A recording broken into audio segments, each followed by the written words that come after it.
Hello and welcome to the 28th PlanetDestiny podcast. I am joined by the Briar Rabbit. I am joined by the Tefty. And off-screen, you can't see him. He's in the nebula up there, floating around in space. Oh, there's a ship there. It is Sir Wallen. Hi. Hi. All right. So we're going to start off the podcast here. The background footage that you're seeing is live. We're practicing for going live on Twitch. Should be coming up here in the next few weeks. We'll let you know about that. But anyway, we are wanting to do this live now, and we're going to get some practice in. We got a small team here, but we got some fun stuff to talk about this week. That's right. Yeah. I wanted to know, did you guys see that big post on Reddit?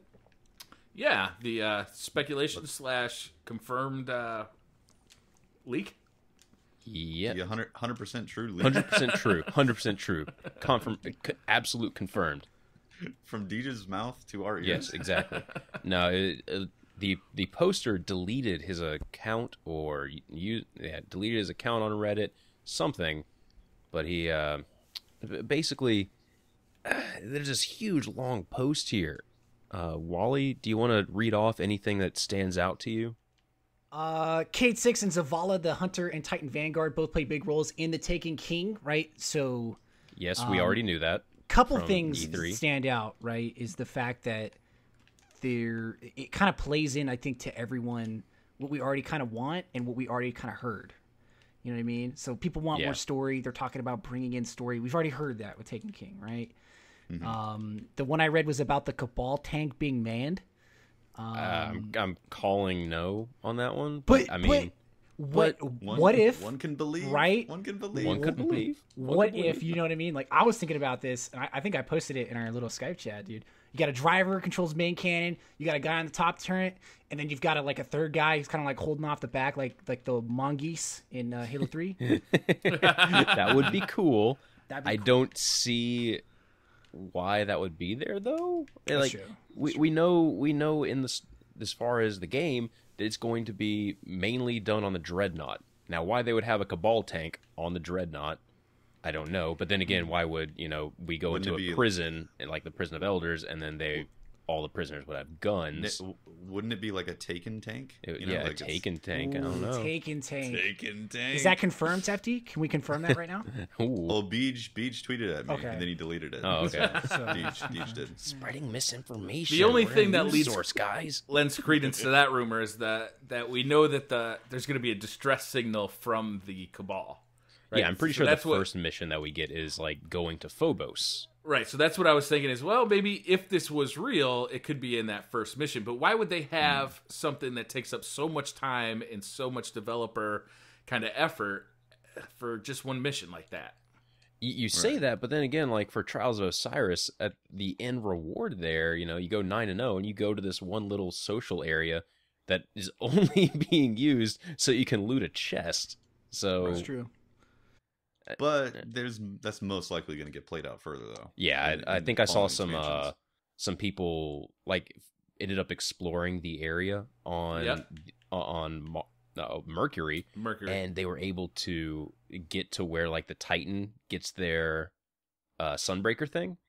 Oh, really? They glitched in? I didn't see that. Yeah, they glitched into this one little area, and it looked real. Like it was a video of them going in there, and you could see for like 5 frames of the video before they died some new area with like a floating thing that looked like what was seen in the Titan cinematic. Yeah, so that is going to get reused, right? And yeah, they could reuse I think a they're tank. going to get reused that. They could reuse a tank. They could reuse a tank because, I mean, you see them kind of do it now with like the fallen weaponry. So those models are already in the game. It's not much of a stretch for them to make them usable by the player base. I don't see the Cabal tank though. That one's a stretch. The Cabal tank's a little far-fetched. The thing about this big leak is that it really feels like just wild speculation from whoever posted it, sprinkled in with stuff that we already knew about from E3. Right. Mm-hmm. Because a lot of stuff is like it gets absolutely 100% correct because it's said in the same way that it is at E3. Mm-hmm. And then a lot of the other stuff is just wild speculation. Like, the biggest thing is, this won't be like a DLC. All the DLC will be free. There we go. I figured it out. I figured out what I was trying to say. Oh, yeah, release free raids, planets throughout time. Yeah, that doesn't seem like Activision. No. That does not seem like Activision on a console game. No way. That's in my like eyes. against the core essence of Activision. Maybe like small snippets of content. Like a skin. Like a skin or the Halloween event with the jack-o'-lantern, right? Yeah. You know? Or the Tumblr. Yeah, but like Not a getting an planet. entire raid, no, Yeah. I don't think that's going to happen. Yeah, I mean, we played all of year 1 and played enough, and we get an emblem. A pretty cool And emblem, only though, if you I should say. completed everything from... Only if you completed it, but that's what I Yeah. mean. Like, if you completed it, you played enough of the game from year 1, you get a cool emblem, but it is just an emblem. Yeah. What It's not a what I strike. do think would be cool though is if they, and this is probably straying off topic, so I won't talk much about this, but if they spread out the DLC, so when you bought a DLC, it'd be like a 3-month pass to all of the new content that we're going to unleash over the next 3 months. So similar to how the Queen's bounties, we've been seeing them as we go. I think they're all done now, but they didn't all get released on day one. Like, Right. we got a new mission 2 weeks in, and that was really cool and really exciting to see. Yeah. Or like how they do it for World of Warcraft. Hey, we are barely into the podcast now. that was a quick Already. one. That was a quick one. That was a quick one. That was- Well, Segment is last nice. week You I leave didn't me get a to little do bit it. I've been unsatisfied when you do it that quick. antsy. Well, I had to get down to business for this analogy, and I didn't want to. I didn't want to hold off. Didn't want to leave that one hanging. Yeah, well, like World of Warcraft expansions, you only, you pay once for the expansion, and truth be told, it is a monthly fee that you also pay to play the game. But you get content throughout the entirety of that expansion at the same time too, and at about 3 to 4 months per big content release. It's not unheard of in Activision to do that, but at the same time, I really don't think they're going to be releasing any content for free on the caliber of a DLC. No. Right. No. Yeah, that would be really surprising. Yeah. What is next on our... Is there anything else from there that you saw, Wally, that you wanted to point out? I mean, he talks about right here. Finally, as a bonus, there's not going to be anything, no trading implemented ever into the game. Now, like, I think in the past, both of us are pretty affluent with how developers and publishers generally talk to each other and react with each other. But it doesn't make sense that Activision, it's just like, it's kind of like chipping away here, but it doesn't make sense that Activision would send a letter telling them that they don't want to become like an MMO like, Blizzard's, World Why of Warcraft. wouldn't you want to become like that? That's one of the most successful franchises of all time. Yeah, and it's just like maybe I'm misreading it, but like seeing how kind of EA does things with EA and DICE and how they handle Battlefield. EA is very hands-on, but they handle like the post-marketing and the delivery of content and missions within the community to get people to play the content. They don't say that there can't be a certain weapon or anything like that. It just doesn't make sense. Yeah. And the final thing it says, like I said, this is secondhand information and cannot be full and provy till launch. Like the disclaimer at the end is a joke. So Yeah. maybe if the Cabal tank proved real, I'm cool with it. I'll plate my words then. You just want that Cabal tank. take it. You don't care about anything else. Hell yeah. It's because Battlefield. Get a little taste of Battlefield and Destiny. Yeah, I mean, the combined arms maps with 3 Cabal tanks on them. Ugh. Oh, Maybe a new game mode type, because they did say there was going to be a new game mode Boom. coming in at E3. Boom, confirmed. Boom. Right here okay, it's on confirmed. the Okay. podcast. You heard it here first. Tune in next week for more bullshit. All right, yeah, podcast done, guys. We figured out what the hell they were talking about in there. Okay, good. So there's some stuff in there that we already knew about, but almost everything else in there it seems like wild speculation. So you can't really take anything that was said in there for truth or an actual spoiler.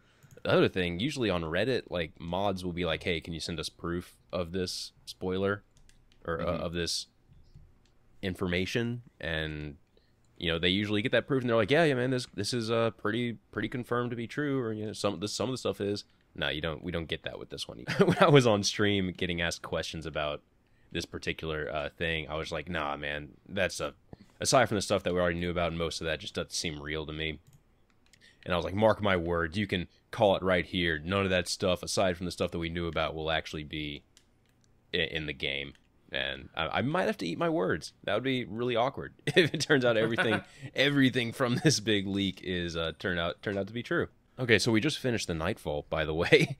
We're getting ready to get to our rewards. Good timing for a transition. What do we got? Ooh, I carried the kills there. Tefty with a sexy Might of Multi-Tool. Speaking of weapon balances, last week, people are really thinking that Might of Multi-Tool is going to be fantastic to use. I hope use so. it a bit myself. It's such a fun gun. It is a fun gun, yeah. A lot of good, yeah.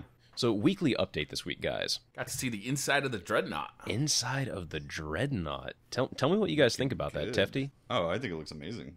The art design, where they're taking it, they're going for this grandiose, bigger than Vault of Glass type of thing. So they're showing us that the size is definitely there. Mm-hmm. And Bungie says that size matters when it comes to raids. So it's good. So we know the Dreadnoughts. It's going to be the new patrol area, and it's also going to also going to be a raid there, and I think they also said there's going to be a strike there as well. So cool. Story missions as well. Story missions. Yep. So it'll be basically like a new area, like we're used to, like the moon or like the Cosmodrome. It'll be like that, but set on a ship instead of set on a planet or a moon. Yeah. Really awkward moment, guys. I just realized that I wasn't recording the video. Anyway, keep on going. Keep on going. Yeah, this is why we're training for live footage and stuff. I forgot to hit that record button. We're on Mars now, by the way, and the footage is going. Did you have flashback recording? That Nope, no flashback recording. No? No. Oh, man. Okay, PlanetDestiny podcast, pinnacle of professionalism here, guys. I agree. Wally's just speechless. I agree. Professionalism. One of the interesting things about in the weekly update today that I thought was really cool was the fact that they're going to include like secret areas and bosses in patrol mode. Like that gets me super excited because no longer is the patrol mode just going to be walking around killing level 3 enemies. Instead, it's going to be you're actually going to have to fight your way through it, but there's going to be rewards in patrol. And they mentioned patrol missions. Now, I don't know if that means like bounties, because it seemed like they were separating bounties from patrol missions.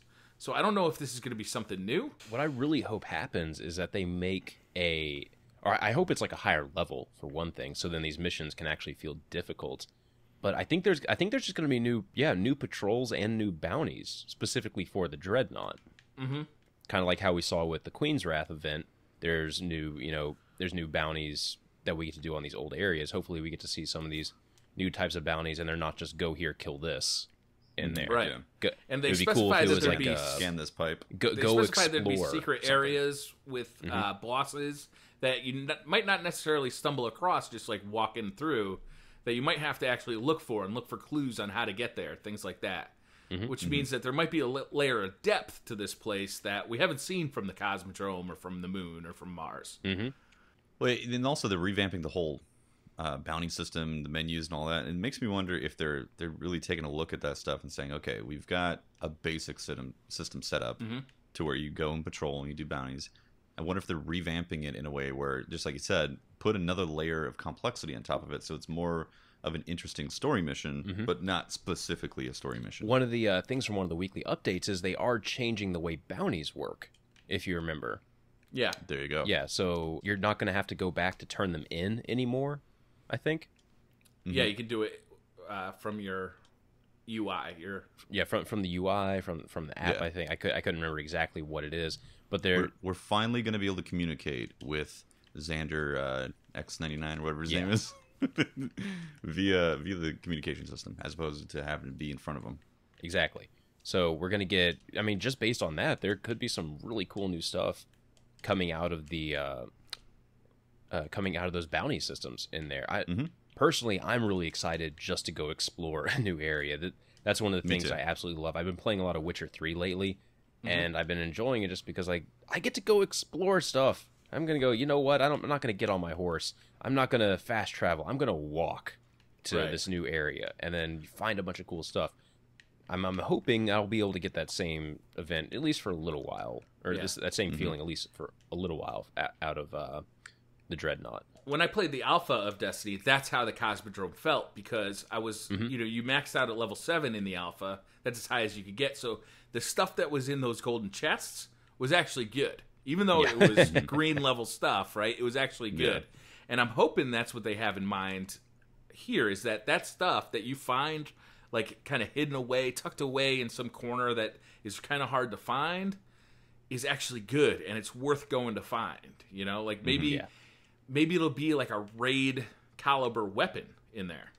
Maybe it'll be the raid caliber. Maybe it'll be like an old relic that lets you start off an exotic or something. Yeah, like an exotic quest. That would be fantastic. That would be super cool. But yeah, I mean, like anything that kind of further engages us into the world of Destiny and into the story is exciting, because that's what Destiny lacks the most in my eyes, is a reason to be here, a reason to do what we're doing. Yeah, like I said, like the patrol missions just are basically numbers. We're crunching numbers. Kill this many enemies, that type of thing. And if they can give that some sort of personality beyond what it is right now, I'd be really happy. Yeah. You were saying, Briar, the feeling that you got like from the alpha when you first explored the Cosmodrome. Yeah. I don't know if any of you guys got this, but when I booted up Destiny again, I'm just kind of remembering back. I didn't get that feeling when I explored the other planets for the first time. No, I don't. I would agree. I don't know why.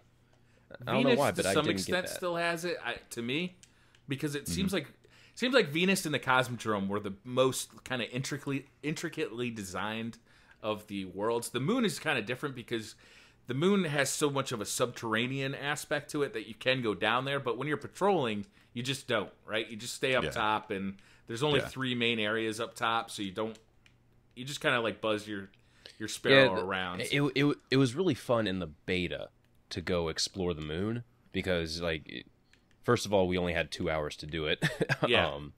So we had that, and then we had to.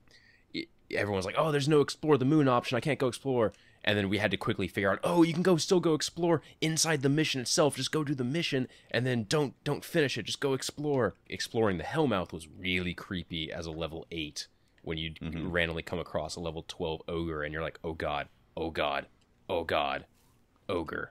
Yeah, because the only ogre that you had seen if you had played the beta a lot was in the where was it? It was underneath either the chopper in the there was one underneath the chopper in the Sky Shock, and there was another one under or in the grotto.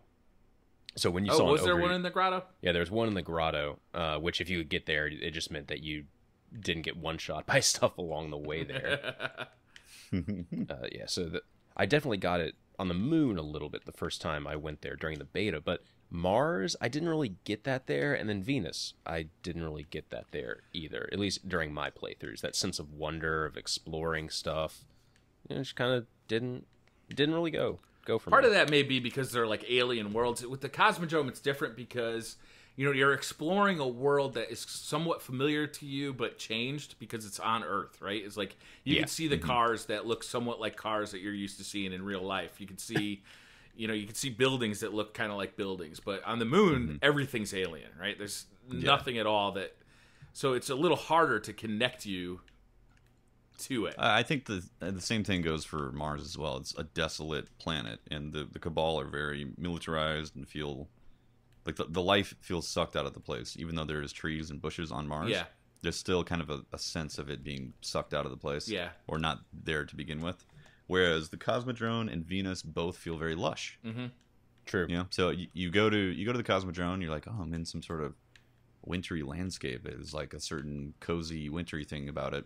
And then Venus has this jungly feel that you can also identify with having like a warm summer day. Yeah. With some weird acid rain going on in the background. Venus had a lot more like nooks and crannies to it too. Like there's still some areas that like you don't know about on Venus. Like you can just kind of jump off a cliff face and then be like, "Huh? There's a cave system under here," and you'll go explore a small little cave system that yields absolutely nothing in there. Yeah. But there's still some unexplored areas. Yeah. That happened with the actually, didn't that happen while we were doing this last time when we were on Venus? There's like a little cave system that we found. And then the first time I saw the bounty over by the Gate Lord, I was like, damn, I'd never actually went over here. I didn't even know this existed. You know, I followed the little arrow up to the Gate Lord, fought the Gate Lord, and that was kind of the end of it.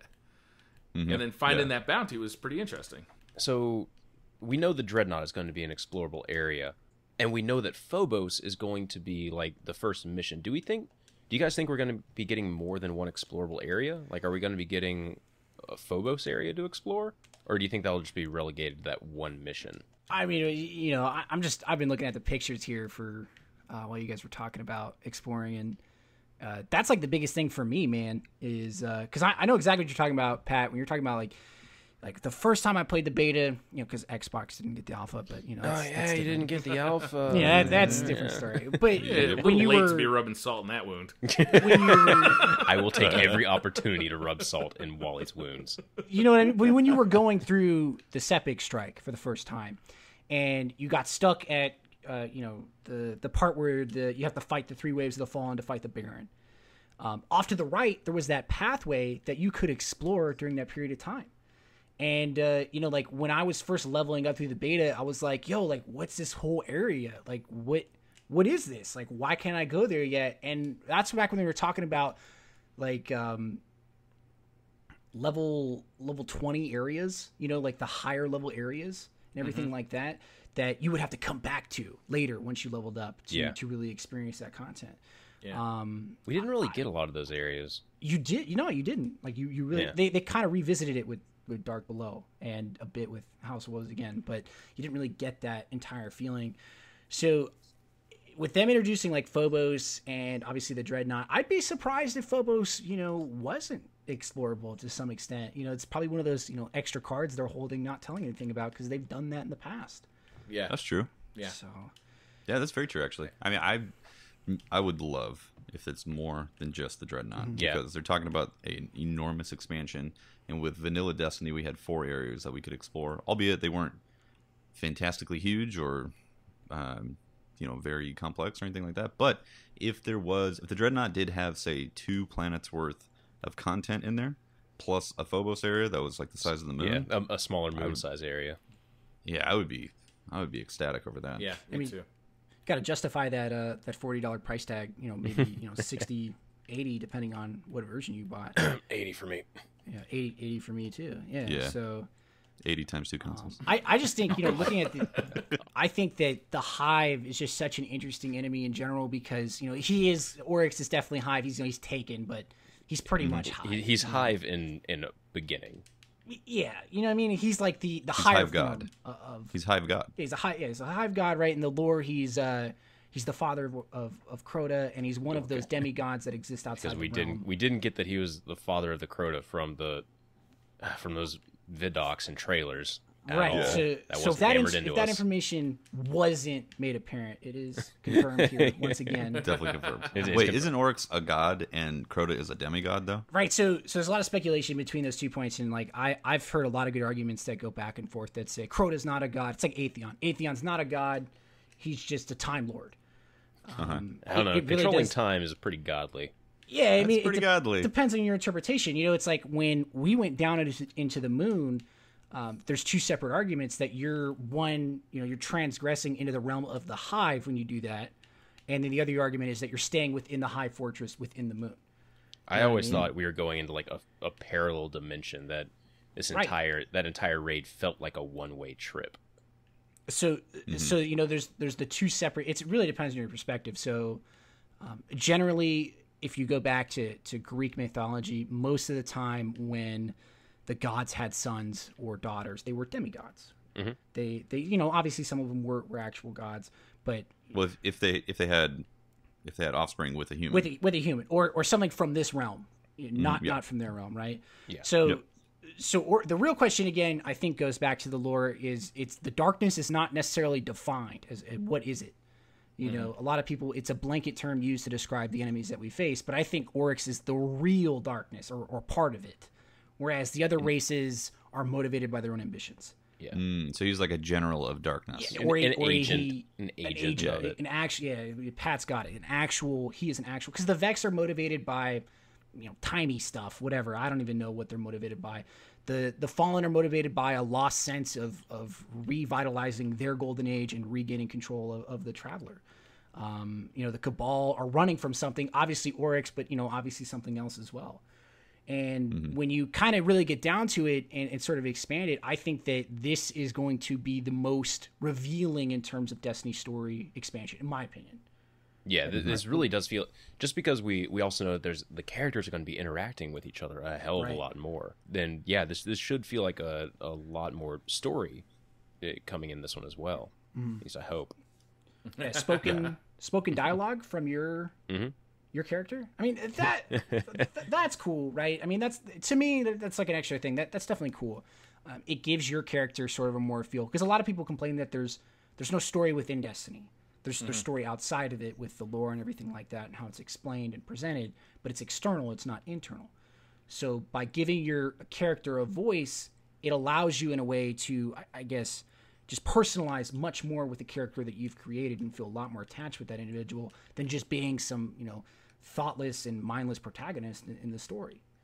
Not really thoughtless, but just that voiceless person who happens to do all that work, the silent protagonist that a lot of games seem to have nowadays. Right. Again, they explain the story really well in the lore. Like, you can understand what's going on. You can really understand the fine nuances of it. But for the people that don't want to sit there and read through, because that's a lot of reading. That is a legitimately a lot of reading. And I have to reread a lot of those documents and just cards to make sense of it half the time, because it's not easy reading. It's not easy reading. Yeah. It's pretty dense. It's written by individuals, or an individual that has some kind of doctorate in something, and they research things. They know what they're talking about. Like, the science behind it sort of makes sense. The inspiration behind it is heavily influenced by mythology from human past. So it is very, very interesting. I just hope that they explain a little bit more what direction we're going in. You know what I mean? Like, where are the Guardians going? What is the Traveler doing? What is going on there? What I really want is that I really hope that our actions, like, it feels like it actually has an impact in the story of the world. Right. Because, I mean, just in terms of the story, Wally, how big is it that we killed Sepix Prime in the Devil's Lair? Pretty big. That's pretty big. That's huge. And just at the end of the mission, it's like, oh, the Fallen, they will. I've heard the line so many times and I can't remember that they will find new ways to something. They always will. It's just like, oh, okay, so I killed the big purple ball thing and I got some loot. Yeah, it's like, okay. What's the point? Yeah, what's the point? Yeah. You're supposed to be hugely celebrated at the tower for that. Like, that is a huge accomplishment. The only things that you really feel like that from are really difficult Nightfall runs and maybe a difficult raid run. Yeah. Honestly, killing Atheon, both the Templar and Atheon felt like that kind of momentous occasion, but only because of the difficulty and not because of being. Well, I mean, you picked up a little bit lore-wise going through it, that you were in a place that you were not supposed to be. With and that was really cool. Yeah. Really? I didn't pick up any story going through the Vault of Glass. So by the names of the places and that type of thing, if you were looking, if you looked at it like that, you could pick up a little bit. Okay. And because Trials there was no story, and, because there was no story, it kind of allowed your mind to create this story in your head with the fire team that, like, wow, we're going into this place and like I feel like I'm the Lost Boys from the Goonies or something. Well, going in for the very first time. There was a fantastic Reddit post, or it was on Bungie. It was one of the two that explained why Atheon wasn't mentioned in Petra's monologue in the beginning of House of Wolves. I read that. That was good. I didn't read that. Can you summarize it? It was basically because you were not to everyone outside of the Vault of Glass that didn't participate in it. That period of time doesn't exist.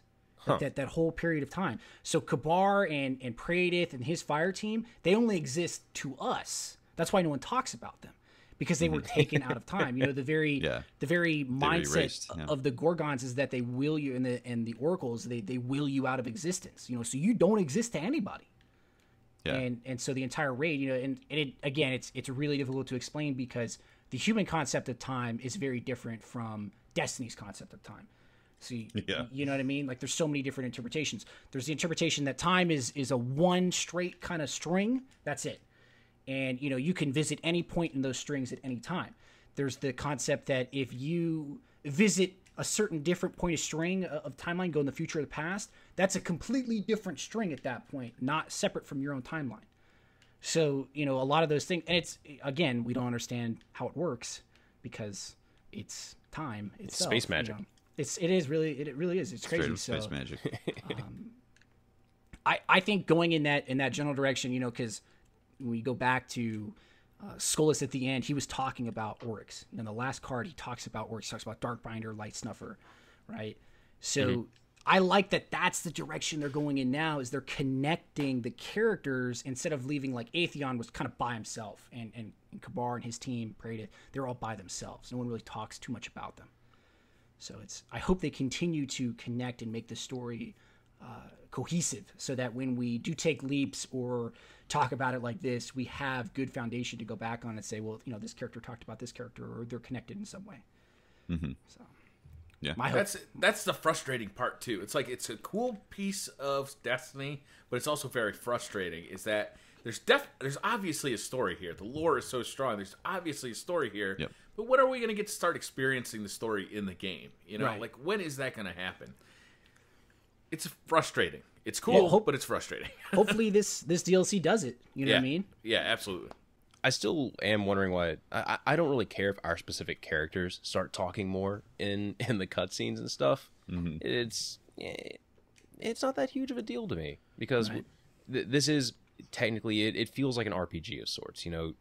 You are whatever you want your character to be, and then all of a sudden, if your character starts talking, that can kind of throw it off. But to each his own. Sometimes people just want to have a little bit of dialogue, and I think having more than just we go down and we better listen to them as like our and then Ghost as our 2 or 3 lines of dialogue in the entire game, I think we can stand to have a little bit more than that.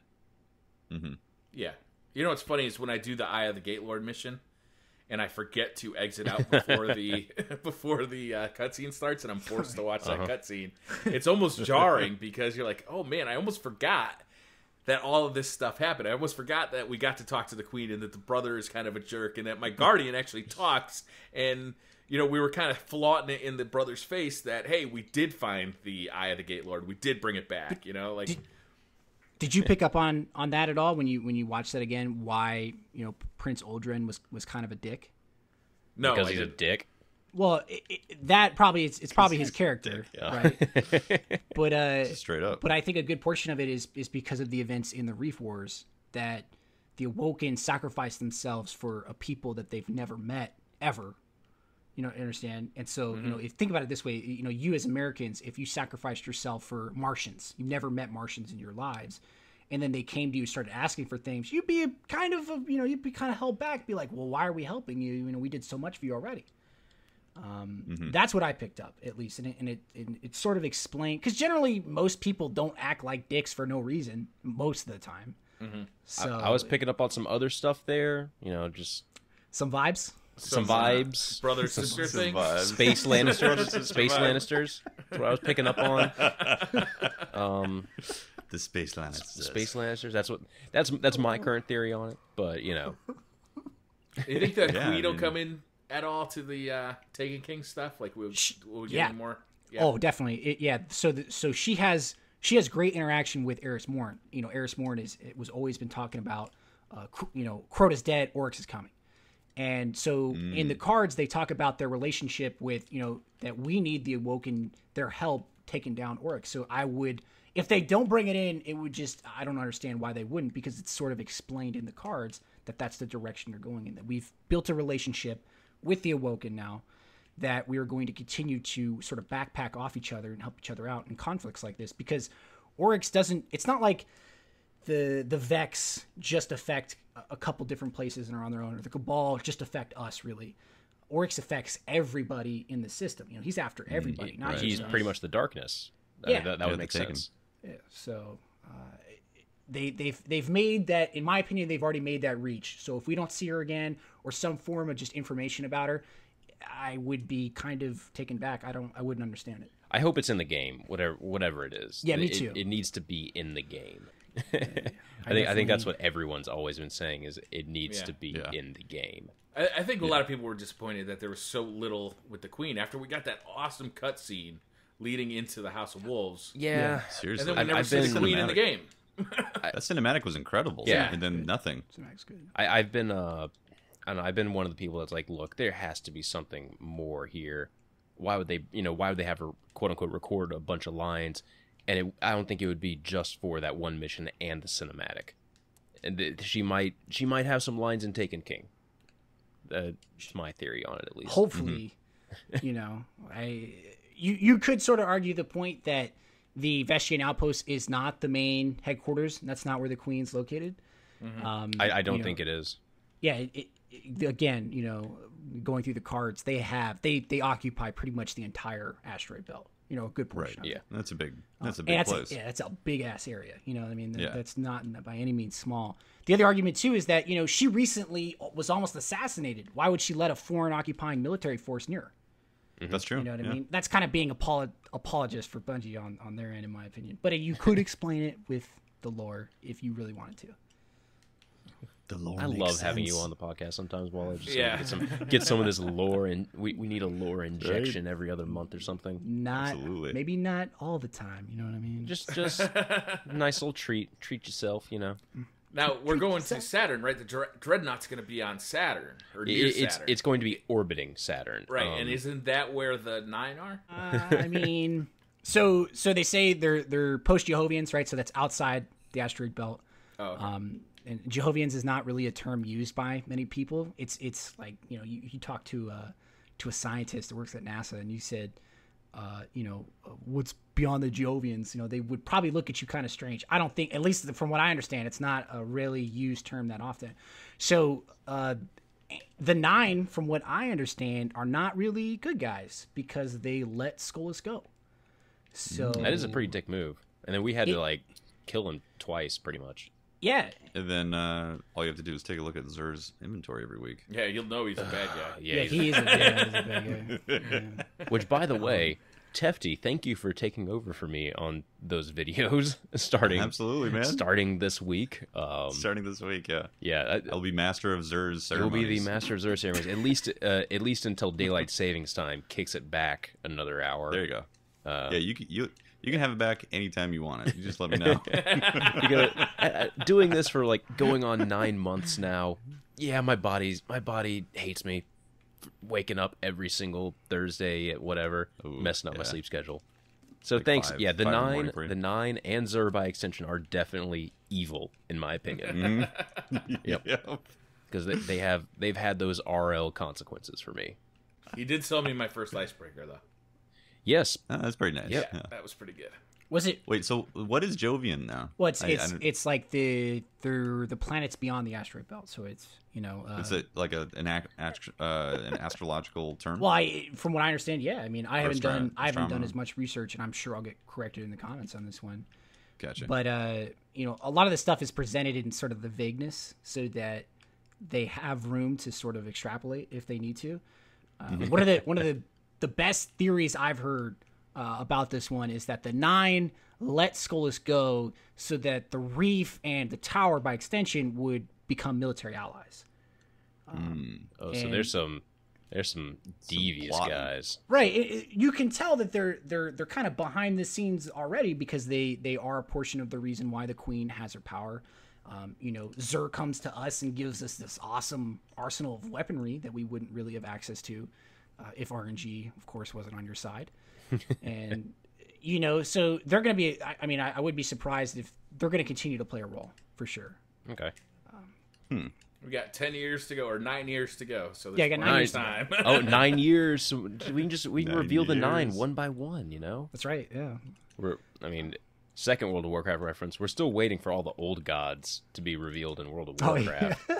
I don't know if you guys don't know about the lore, but yada yada, there's old gods. There's supposed to be X number of them, and we've already killed 3 of them or something like that, and it's taken 10 years and WoW for us to get around to that. So, Pat, off topic, are you excited for the expansion announcement on the 6th? No, Wally, I am not excited for the expansion announcement because I want nothing to do with World of Warcraft ever again. Okay. Except referencing it on podcasts. All right, I'm just curious, because the cinematics in World of Warcraft are pretty good. I will say that. Yeah, they're pretty good. There's also a World of Warcraft movie coming out. I saw some. Yeah. Let me tell you, it's one of my friends, one of my actual friends. Like he came over to me and he was like, "Hey, I got this World of Warcraft time card. Can you hold on to it for me?" Like trying to get me to come back into the game, and it's like, no, take that away. I don't want that. I have a job now, you evil person. I wonder if the movie's going to be good, though. I know this isn't really we're not supposed to talk about it, but no, we can talk about World of Warcraft. It makes an appearance every podcast. I hope the previous experience, it is based on a video game, so no, it's not going to be good. Come on, wait. 9 out of 10 times it's going to be bad. What video games have had good movies though? There's been a couple, right? I can't remember. Good Battleship is a relative term, right? Some people's good is good. Yeah, other that's people's fair, right? junk. Subjective. So some people are going to say, well, the first Resident Evil wasn't too bad. The first It was okay. Mortal Kombat wasn't too bad. Cool. Movie critics are going to say, no, those movies were both shitty. Mortal Kombat's kind of a stretch for me, but Mortal Kombat's a very big stretch for me. Stretch. The Hitman movies, there's a new one coming out. Yeah, the first one was awful. Okay, I like the first one. So here, okay, I got a Destiny-related comment then. Could they make a Destiny movie? So I know that's where the story's going to go, right? That's where the story's going to go. They're going to fit all this lore into a 2-hour movie. It's going to be a live reading of the Grimoire cards. Yeah. God, like David Attenborough or something. We can. It's going to show everybody glitching around in the Iron Banner. Yep. For bad connections. Yeah, everyone in the movie would be always stuttering back and forth, and this is the fabled Bush. Why can't we kill this guy? I'm sitting here shooting him, and he's not taking damage. Yeah. I mean, they could, right? You know what I mean? Like, They could. definitely could. Like, yeah. So we talked about this prior to the podcast, and I've sort of kind of released a little bit of information about this, but I'm working on a concept for a series right now that is based on 3 characters, a hunter, a titan, and a warlock, and it's just based on their personal stories and how they interact with each other. So you have a titan who is like this disavowed, disgraced crucible champion. Too much thorn, Fellwinter use. Already hate him. You know what I mean? And the community has just put him down. Charge this, shoulder charge that. But they could totally do that. You know what I mean? They as long as they backed it up with enough of the lore so that you as the viewer or any kind of external viewer could come in and understand what's going on. Yeah. Mm-hmm. Like, oh, this is the shape of the world. This is what's going on right now. These are the characters. This is the direction they're going in. Because you see a lot of movies that like Blade Runner is a perfect example of this. You guys have all seen Blade Runner with Harrison Ford, right? But Blade Runner throws you into a universe that you legitimately do not understand some of the events that they're talking about. Mm-hmm. At the end of the monologue, the last android is talking about battles and stuff that took place, or he talked about a battle that took place, outside of, I think outside like Jupiter's orbit or Saturn's orbit, something like that, and that's just not explained to you. And so and again, Blade Runner is a fantastic movie. So again, maybe that kind of shoots my whole point in the foot. Maybe they could do that. They could just not explain points. It's kind of what they do now. They talk about events that have happened and we don't understand. And well, I mean, the problem of the story is that there's no characters that you latch onto right now and feel an emotional connection. So that's true. That they would have to do that obviously somewhere because we have a large lore and no emotional attachment to what's happened. Like you said, you kill Cephix Prime, and that should be a championed celebration. Yeah. Yet you go walking away from that going, all right, well, next mission. Yeah, you get Zavala's voiceover saying, "Oh, the House of Devils were a horrible threat for the city for years," and. Oh, they were? I'm sorry. I could have used some introduction there on that. Yeah. Well, again, goes back to like Six Fronts and The Gap. Just events that are mentioned in passing. And, do you think we'll ever do time traveling in Destiny? Do you think we'll go back and see some of these events? Or Well, based on the events of World of Warcraft, it'll be at least another 8 years before they have to make us time travel. Actually, no. Correction. First expansion had time traveling in it, so never mind. You could never mind. BC, right? You could. Yeah, Burning you went back in Crusade. You time. could go back in time for a bunch of those dungeons. Yeah. So who knows? We could start going back in time, experiencing the Battle of Twilight Gap.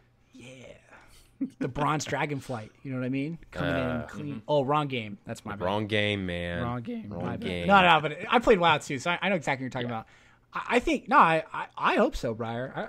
I want to see what Twilight Gap was all about. Not the PvP map, but the actual, dude. They could work it into the story, like we actually have to die in the mission. Then our armor turns into what they use for Gjallarhorn. Right. Boom. There you go. Ooh, I just wrote your story for awesome. you, Bungie. You're done.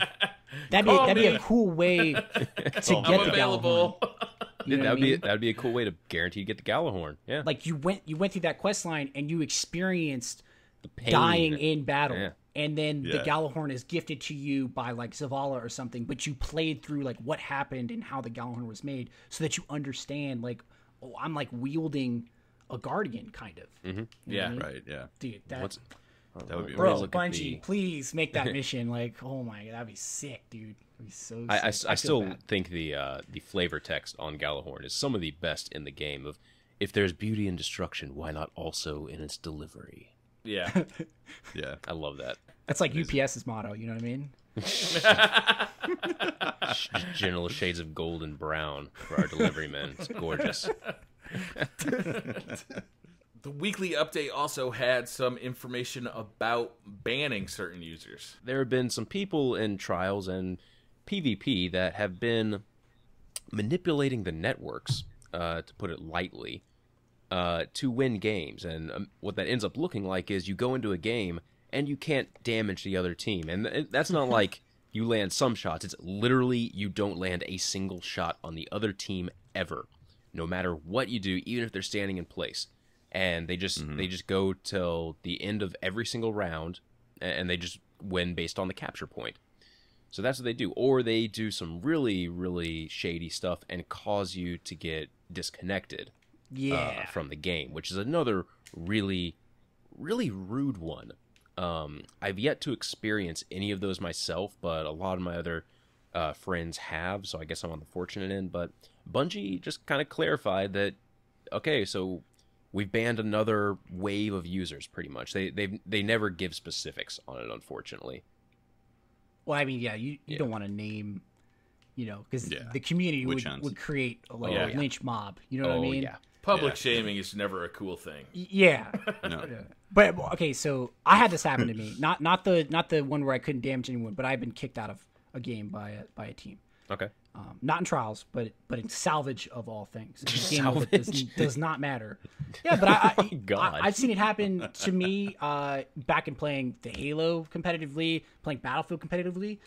It's just a tactic that people will do. Now, I don't understand why they do it in Destiny, because like you're not playing for money or anything like that. You're playing for pixels. Who cares? Playing for that Gjallarhorn, man. You know what I Playing mean? for that galley, right? But I went back and I checked my IP logs and everything. I got like the ping of death. Wow. So it's a packet, packet plug. It's pretty simple. I mean, all you need to really do, from what I understand, is just get like a IP sniffer. I was under the impression that the Xbox servers had fixed that and protected their players at this point. But maybe it's something on Bungie's end where, they have the ability to look through the Bungie servers. I'm not sure. There's all sorts of ways to do it. You could just see a username that may coincide with somebody's Skype name. You could do all sorts of stuff to try and get that information. Once you have that IP, it's all over. Well, whoever's been trying to DDoS Holtzman, I'm very sorry to that person in Germany who just can't use the internet ever. Very sorry. Yes. I will not reveal my Skype pissed name. off German right now. Yeah. My Skype name is not Holtzman, and sorry to whoever's been getting DDoSed. Damn. We'll have to try again later, Sir Wallen. Yeah. We'll get him next week. Again, like if people were playing for money, or they were playing for like tournaments and stuff like that, it would make more sense to me why people were doing it. Yeah, in the WoW arenas, like in the professional WoW arenas, oh my god, that they ended up having to institute rules for DDoSing where like it was just expected. If you were doing a tournament, you were going to get DDoSed. It absolutely happened. So they ended up doing rules like, oh, if you got if everything's fine 2 minutes into the match, then then if you get disconnected, sorry, then the match is officially over. But if you got disconnected before then you would retry the match. It was really, really weird, and it kind of killed the competitive WoW scene for a very long time. There's Hearthstone now. I heard that's. I don't think you can. Yeah, you probably can. DDoS. You probably can, but that's like the extension. But cheating in general is nothing new. You know what I mean? So I find it kind of funny when well, not necessarily funny, but it's interesting when people in the Destiny community were so taken back and appalled that it was happening in their community. You know what I mean? People are like, "No way!" You know what I mean? Like, this happens in every community. This is consoles. How could this be happening on a console? Yeah, that is one of the reasons why I was so excited to be on a console. I was like, if there's cheating, it's got to be easily detectable because console mods it's got to be easy to detect that or something. But yeah. I guess people got a system out there. Well, I would think that the primary reason for people doing this is to get the loot, right? To get that loot out of Trials of Osiris. Definitely. And if the threat is strong enough of getting your account banned or even your console banned, then hopefully, that takes away the main reason for doing it, right? Like if you cheat to get your gear, you risk the chance of losing all your gear. What about forever? You also have to think of the demographic, the people that are doing this.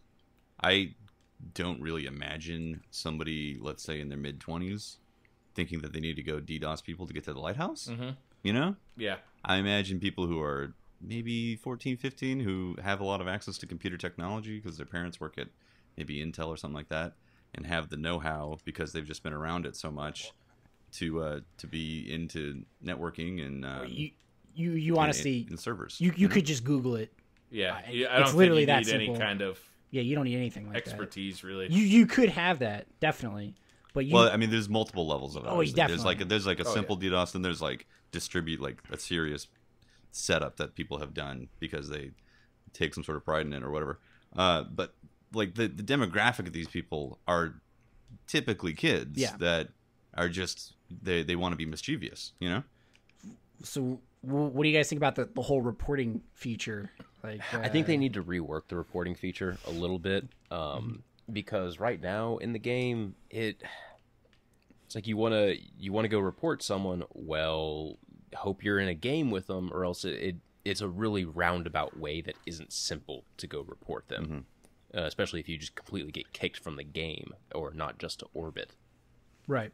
Yeah. Right. But you can report people for lag. Yeah. You know what I mean? Yeah. And if it's one of the methods where it's not very apparent, then you're usually just reporting them for lag. But it's one where you immediately get kicked from the game 30 seconds in, and you don't really have a chance to realize what's happening. Then it's very difficult to report those people. Right. It also may point a figure. A lot of people aren't going to be as computer savvy as other people, so they may see exactly this happen to them and be like, "What the heck? These guys are lagging all over the place," not realizing that they're cheating. So them being able to report for lag, I think actually it may point a finger. If enough of these reports come in about a group of players or a single player, then that may point Bungie in the right direction. Even though it just says lag on it, it may point them in the right direction. Yeah, that's absolutely right. I just want to point out real quick, when you look at the report feature, it's hilarious how they're helpful, friendly, highly skilled, unhelpful, unfriendly, cheating, inactivity, quitting, bad connection. I want to know what the hell the unhelpful one is supposed to be there for. Well, I use it when I go to a strike. And they didn't answer? Yeah, when I go into a strike and they just that's true. Stand there. I'll report them for just about anything at that point.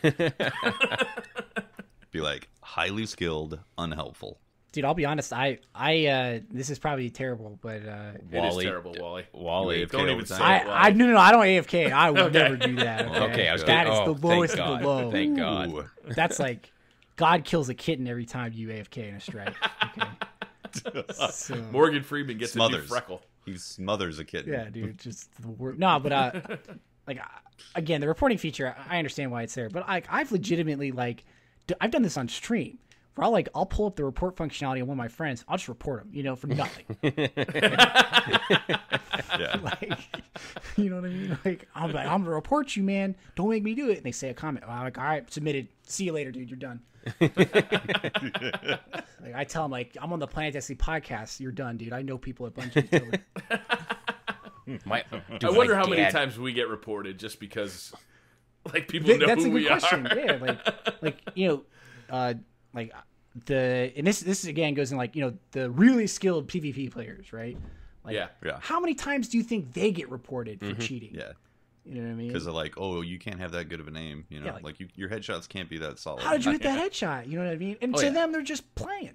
So I've had people tell me that they've reported me, like, because they think I'm hacking or something like that. I've reported you.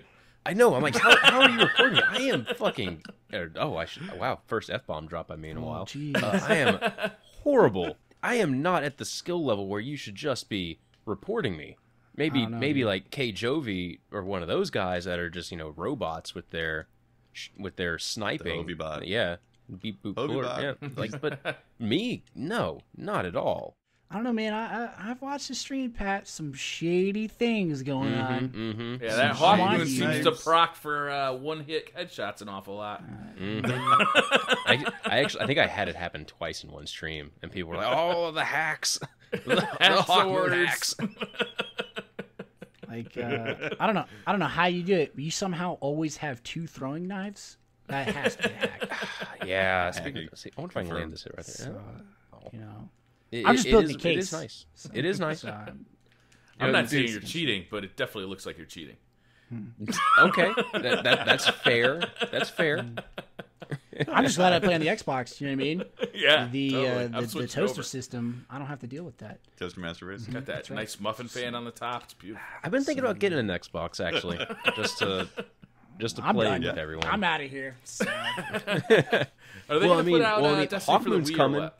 Hawkmoon's coming to Xbox soon, so you know. Nerf Hawkmoon. Yeah. Well, I mean, so the Thorn last year. You guys probably I'm sure talked about this like 2 weeks ago last week.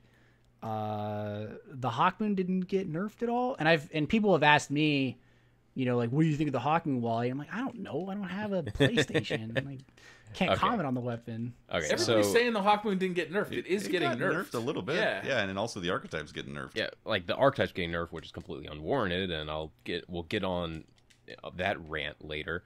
But like Hawkmoon as a whole is going to play exactly the same, except for that 1 in every 2,000 bullets that might stack all 3, lucky rounds. So but for all also purposes, the range is getting reduced, which I think is a big plus to using Hawkmoon, is that you can basically snipe across the map with it. Yep. That's getting reduced on the Hawkmoon. Okay. We don't know what's going to be the deal with the ammo because it's a little bit unclear. Is it going to stay at 13 shots? Is it going to go to 15 shots? We're not real sure about that, right? I think actually when you unlock Holding Aces, it increases. I'm pretty sure it's going to stay at 13. Right, That's 13 shots on that cannon? Yeah, it's like Field Scout automatically. Oh my god! Only in the it's pretty nice. What is that? It's kind of a good weapon. You've been missing out, man. You need to. Wally, before we were gonna record this podcast, we're like, "Oh, Wally, you have a PlayStation, right? Yeah, we could totally do a podcast where we all where we're all in the game." And of course, sometimes I forget to press the record button when we're in the game as well for the video side of things. I was killing it during that Nightfall too. I know. That's why he didn't. We missed the entire Nightfall. But anyways, like Wally over here is like, "Yeah, I have a PlayStation, but I don't have Destiny for it. What the hell, man?" Can I just say that I don't have any game for it? Is that better? Like, Really? Why do you have Rocket League? Oh my god! Yeah, you didn't buy Rocket. That game's free. Go download it now. I didn't buy the PlayStation. It was given to me by a friend of mine who. So you're renting a PlayStation. It was given as a gift. So it is. This sounds shady. I would no. I'm being completely real. I'm being real. Like, I didn't steal any kind of PlayStation. Nothing. No. A reluctant gift is what you have here. You're like, well, all right. Well, I guess I'll take the PlayStation. This PlayStation just fell off the back of a truck. The white Destiny one, right? You got it at a gas station. What was the Destiny exclusive PlayStation? It was white, right? Yeah, it was white. The white PS4. Okay, he bought one of those, and then he's like, "Hey, man, do you want my old PlayStation?" And I was like, yeah, dude, definitely. Like, I'll take it. You know what I should mean? get Destiny, and by extension, get Rocket League. But man, Yeah, Rocket League is free right now. Just download it and try it. It's really fun. guys, It's free you're for, like, talking a few more about days. like I've put in like 2,000 hours on my Xbox character. You want me to put? Dude, It's okay. I'm in It's okay. pretty much the same boat. Guys, I love Destiny, okay, but I feel like at that point I would start hating the game if I did that. You know what I mean? You probably But will I- start hating it some. It's okay, though. And I've said this in the past though. If they allow for character transfers at any point, I will immediately come over to PlayStation due to the exclusivity of the entire deal. Like Yeah. I will upheave, and I'm sure I'll hear Xbox users traitor, but you know what I mean. I'm done. Like I dislike the exclusivity so much that if they allow You're me to willing to take the switch. time I put in over the other side, for sure, I'm with you guys. Hey, Activision, you listening here? Get them to implement that. It's a way to it would be a great way to take a portion of a player base. I think if they. Right now, there's an Xbox executive saying, no. Yeah. Well, have you guys? I mean, the thing is, there's been a lot of movement towards the Xbox side for the competitive nature of it now. It's like the first tournament where you have to sync up via the connections. You know? there's been some PlayStation ones as well. There was like a dual Xbox and PlayStation one. I think Triple Rec did one as well. The dual one was just like, we're gonna have one bracket for Xbox, one bracket for PS4, and they're not gonna meet up because they can't. Yeah, Because it's impossible. Yeah, because it's impossible. But I really wonder why the like a lot of the Xbox players like, oh, it's way more competitive on Xbox. You know, I look at footage all the time, and just the players in montages are so much better on Xbox. Yeah, that's You real can look at arbitrary. Destiny Tracker at the top players, and you'll see that's not really a true sentiment. But I mean, not. I'm gonna disagree with you on that, Briar. I think that Destiny Tracker is not the way to look at skill of any player base. It Xbox is or it is PlayStation. a way to see who's played the most, like time wise. Because true skill and Evo ranking do not apply in the matchmaking system. Yeah. So that's you true. match You're up right. randoms all day. You know what I mean? So I think that this is an age-old argument of like who's got the more competitive players. The biggest problem is one, Bungie does not support the competitive community. That's the issue. Yep. And two, it really comes down to who MLG or ESL would pick up. And by all accounts, they're going to pick up Sony before they will pick up Microsoft. It's simply because of the way, especially with the deal that Sony's working in with Activision and the fact that Sony wants to get in the MLG scene, that would be the number one step for them. You know, Microsoft has, Sony's basically done everything to screw Microsoft over. It's a great business strategy. I'm not salty over it at all. I just want to clarify. But, you know what I mean? It makes sense. It does, That's the direction that they should go in. So Getting Call of Duty was a huge coup for Sony. Oh Yeah. yeah. Yeah, that was big. Yeah, it's huge. You know, it's funny. A lot of the COD scene was complaining, Xbox or Riot or whatever the hashtag was. Like that was. That's funny. You know, from my experience from it so far, since I played Trials, I've played Trials for over a month on stream at this point. I think it's been a month, and it's been PS4 and Xbox. The population is definitely smaller on the Xbox, and you've noticed it with Trials because the teams that are still playing Trials are definitely interested in the competitive side of Destiny. So you run into more skilled teams on the Xbox, not because there is more skilled teams, but because the population is smaller. Right. I think the actual competitive nature is equal on both sides, both on PlayStation and on Xbox. It's just the population that you run into is smaller on the Xbox, so you end up seeing more of those players more often. Mm-hmm. Do you run into playing the same team twice a lot on Xbox? I have, yeah. Just today, I ran into a guy called Famous White. I ran into him last night, and I ran into him today when I was streaming. And he must have recognized my name, or I recognized him for sure, but he sent me a GG message. And I was like, I played against you last night, bro. Like, it's, you know, us Xbox guys, we're so few in number that when we see each other, it's like a holiday. It's a community, man. It's like it's a better community over there. Whereas PlayStation, like, I don't recognize anyone unless, you know, I have to wipe my eyes from all the blood that's caked on my visor because I'm killing everyone and I can't even see the names. I think that Real quick. So I was watching Triple Rec one night, and he was on the Xbox, and he was in a team of 6. And I saw a buddy of mine get queued up against him. Ace is his name. And I was like, oh man, he's playing against Ace. And obviously the team of 6 destroyed the opposite team of Blueberries. Of course. And then 2 or 3 games later, Ace got re-queued up again. And then filtered out. And then 2 or 3 games later again, he got re-queued up. Wow. Rough night for Ace there, probably. Yeah. Definitely rough night for Ace. But it was also, it was late at night. Like, had to be 2 or 3 in the morning. Mm-hmm. So obviously, again, the population is smaller and it's late at night. So the population is even smaller based on time. So this is just my experience, and I know some people might rage at me and say, you're full of shit, and I can't believe you said that there seems to be a little bit more of you run into the competitive side more often on Xbox, but I'm just saying because of the numbers, it's bound to happen. Everyone's got their own opinion about what console is better. Thinks I'm full of shit. No, I mean, I agree with you. I think that the demographics are definitely different just by looking at the amount of units that PS4 has moved as opposed to the amount of units Xbox has moved. Mm-hmm. Just by that verdict alone, you can assume, it may not be true, but there's more PS4 Destiny players. So it's just more fish in the pond. Yeah. I think that we've talked about competitive in the past, at least when I was on the podcast, and I think the biggest problem with the competitive is that there are no experts in the scene, in our current scene. There's like 3 professional players that I know of that have actually played for money. The rest of the players that are in the game are incredibly good PvP players, but they are no means experienced in the professional community. Mm-hmm. So the biggest problem I have is that while most of the sentiment is right, shotgun range is a little too much, Thorn and Last Word may be a bit overpowered, there's a lot of nuances that these individuals will bring forward that don't make any sense from a competitive standpoint. Who are those players? I only ask because maybe they need to get on the podcast so we could have a really good discussion of what needs to happen. Well, I think you want to talk to the individuals like Triple Wreck. You've already had him on the podcast. Yeah. You want to bring him back out. Generally, I think he's had some pretty good opinions about how to move the game forward. Mm-hmm. You may want to talk to Fizzer and Pashi. Okay. Because Fizzer actually, I don't know if he was a pro, but he was a semi-pro. Mm-hmm. And if you could, miraculously pull it off, maybe pull Ninja on if you ever see him. Because he is a pro.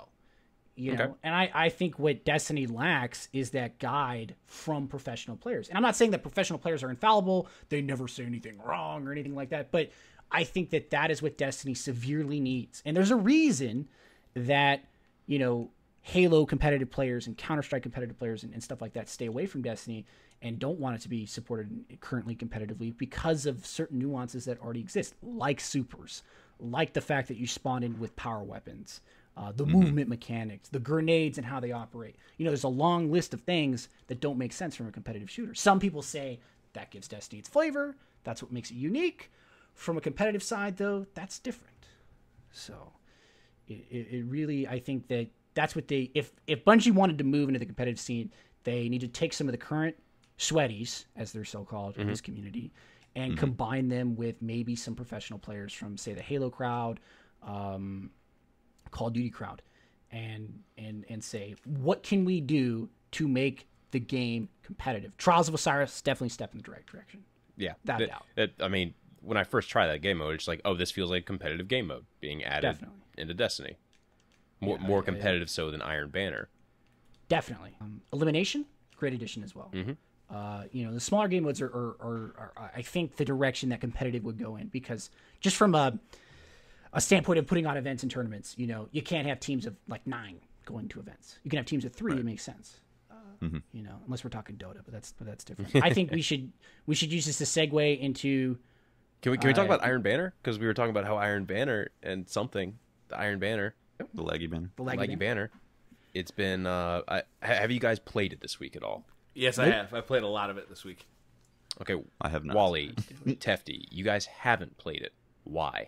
Just the past experience of the lag, and I don't really want to jump in there early. I'd rather play it later in the weekend when I get more experience, just because I'm probably going to get salty over it and not want to play it. You want to be in there less time than... Mm-hmm, yeah, I just don't enjoy it as much. Fair enough. Yeah, I have to agree with Tefty 100%. Last week, the last time Iron Banner came up, I played it and streamed it on the PD channel, and I think I made a very unenjoyable experience for a lot of the individuals in there because I got butt hurt super quick. My cheeks were. Yeah, I remember our Skype chat or our the Skype logs after it. You were the salt was flowing pretty real that day. Yeah, dude. No, it was pretty real. Like Tefty's seen me pretty pissed before. Yeah. Tefty knows exactly what's up. So I just think it's it's again, I think Iron Banner is a great direction. The lag is one thing, but the problem is that it's all it is. It's just Thorn, Last Word, Shotgun. There is legitimately nothing else. Yeah. That's my problem. So Okay. That's part of me too. I mean, I see the weapon composition. I expect blink shotgunning 90% of the time, and I expect to be shot by a Thorn and Last Word. And it's really refreshing when I see a Might of Multi-Tool get pulled out. Yeah, I'm cool with that. Like You could buy a scout rifle or something. Hey. But honestly, that's it. And then when you add in the laggy connections, I'm just like, I don't want to play this game mode. Yeah. It's not fun. Yeah. I played it a little bit this week. And by a little bit, I mean I've done like 5 games, I think. And the first game that I did before I streamed on Tuesday, I think it was, like I went into a game just to see how bad it was going to be. Every single person had Thorn, and it was either red bar, not red bar, not red bar. Like it was just changing the entire time. I'm like, you know what? No, just no. Is that part of the experience, do you think, now? I mean, it's called the laggy banana or the laggy banner. I think the worst part about it is that Bungie hasn't addressed it at all. Like in any of these weekly updates, anytime someone says, "Oh, when's the Iron Banner gonna be?" and everyone's like, "Oh, I don't really care when the next Iron Banner is gonna be because it's just so laggy the entire time." Yeah. It's especially bad if you also bring in a 6-man team. Like if you go in there with a 6-man team, it's awful. Even a 3-man team, it's pretty bad. If you go in there as a single, I usually don't have that much of an issue. Really? No. See, yeah. If I go in there as single, that's when it's worse for me. It's really? It's horrifying. I have to go in there with a group. It's like going out to a bar, man. I need a wingman or something. Behold. Today I was playing. Actually, I think it was yesterday. Yesterday I was playing a whole bunch. I've never really played any or any Crucible with the Patience in Time. I just wanted to give it a shot. So I was having some fun with the Patience in Time and the Oversoul Edict, and I was having a really enjoyable time. It's Iron Banner, so there's Thorn in there. People are trying to win those games, so it's a little more competitive than regular Crucible. But if I go in there with a 6-man team, get out of here. It's lag all over the place. Really? Right. But a 3-man team, it's still pretty laggy. If I go in there by myself, though, it feels almost like regular Crucible, except it's just more Thorn. Interesting. See, on stream, I decided, you know what? My people that have been watching me have been commenting that I'm only using Hawkmoon and LDR. I'm like, okay, you know what? You guys are right. Fine, you guys are right. So I decided to switch it up some. And for this Iron Banner, I haven't been using the power weapons. I've been using the old Devil from I saw that. Oh, yeah. I love the Devil and an Icebreaker. And oh my god, I've been having so much fun. Yeah. Switching it up makes a big difference. Mixing it up makes a huge difference in this game. I don't know, just like I kind of forgot what it was like to not always have a weapon that'll pretty much guaranteed 2-shot someone. Yeah. I've been doing this thing on my personal channel, Let's Play Crucible, and I switch up the weapon. I switch up the class and the weapons pretty much every episode. And it's been a lot of fun to be like, okay, I'm not good with the messenger. I need to go in and use the messenger. And just force myself to use it and have fun playing it and recording it. And it's a lot of fun to switch up the weapons. It really is. And that's why going into the Iron Banner for me is not as fun, because I feel like I have to be using Thorn or Last Word to be competitive. Triple Wreck had a really good tweet this week, and it was like, basically, there are a lot of people commenting that, he uses Blink and a shotgun and Thorn, and he's like, well, I'm a competitive player, and if you don't use that right now, then you are handicapping yourself. And if you're going to complain about the current meta of the game, then, you should at least be using, everything to your disposal to be good in the game. Well, I mean, it makes sense, like I sat there and bitched about Thorn and Last Word forever on stream. Didn't you dismantle yours on stream too? I did. Yeah, I dismantled both of them on awesome. stream. Yeah. And the mindset is that, again, like if I'm going to complain about dying from those weapons and I have them and use them, I'm being hypocritical. But the flip side of the argument again is that while these weapons may be nuanced in their own ways, the thing that I've come to realize is that like I am imposing my vision of PvP and what it should be like on people that are using the Last Word and Thorn and really enjoy the weapons. Mm-hmm. So are they kind of crutchy in my opinion? Sure, but at the end of the day, it's just my opinion. You know what I mean? So it's different. I use pulse rifles and scouts and a sniper rifle the entire time I play. People ask me like, "Oh, pull out a shotgun, Wally. Use that Last Word of Thorn, Wally." I'm like, nah. Yeah. People always ask, why don't I use a shotgun? And well, for one thing, I just don't like shotguns. Two, I don't like shotguns. It's not as fun. It's not as fun. Yeah, getting a. I find that I trade with people too much. I feel like I should have won a fight with a shotgun, and I just trade. I just die, he dies, and we're back to square one. That's why snipers, even fusion rifles, are just more fun. Yeah, fusions are fun. Yeah, fusions are getting a bit of a change. They operate interestingly well right now. They're kind of a sleeper. You can roll one out with rangefinder and stability. You can do some dumb things with them. So it really comes down to, again, the player. I think the meta is going to change relatively, when Taken King comes out. I just want them to introduce a non-exotic game mode that would pretty much solve a lot of the issues I have. I agree. Yeah. I completely agree. I was kind of opposed to it, but man, when I was at E3 playing that mode for the first time in 8 months, wow. Yeah, that's what I heard. I had fun. It was just fun to not have to worry about Thorn, to not have to worry about getting killed in 10 frames by the Last Word. Yeah. You just had fun, and everyone was on an even playing field for the most part. So, yeah, they definitely. I really think that they should introduce that. That would be one of the interesting experiments that could come out of E3. They discover a new game mode from everyone playing and enjoying it, and realize it's because of no exotics. Yeah. I mean, just call it bare bones. They run legendary, whatever you want. I like it. I don't think it would work with the current meta of the game the way it sits, because shotguns are so powerful. Yeah, there's only a couple primaries in the game that can actually combat shotguns, blink shotguns, and they're both exotics. Or all three of them. You're absolutely right, Briar. I mean, the meta of the shotgun game really has to change, because everybody's like, "Oh, I'm just going to go and use my shotgun." Yeah. Like, wait, primary? They're primary. Nope. That's their primary. It's their shotgun. Yeah, just using a shotgun. If you have a Last Word, you can kind of fight that. Maybe if you get lucky. I think someone ended up showing. I think I hit the microphone. Someone ended up showing the actual how many kills are done each game by primaries and specials, and there were still a very large percentage of players where I think it was 90% of their kills every game are done with a shotgun. Oh yeah, and that's with the specials being more limited. Yeah. But these guys, they've got that game down pat, right? It's they know how they play the game, so they know exactly where the special is going to spawn. And plus, it's a shotgun. It's not like a sniper rifle where you're going to miss some sniper shots. It's just a given. Right. You're going to miss your sniper shots. Yeah, a shotgun, you're probably not going to miss that shotgun blast, or it's going to hurt them enough that you're going to get a follow-up melee. Right. Yeah. One shell is basically one kill. Yep. Exactly. Yeah. That is the biggest complaint that I think I've heard from the introduce a non-exotic playlist. What about shotguns? Right.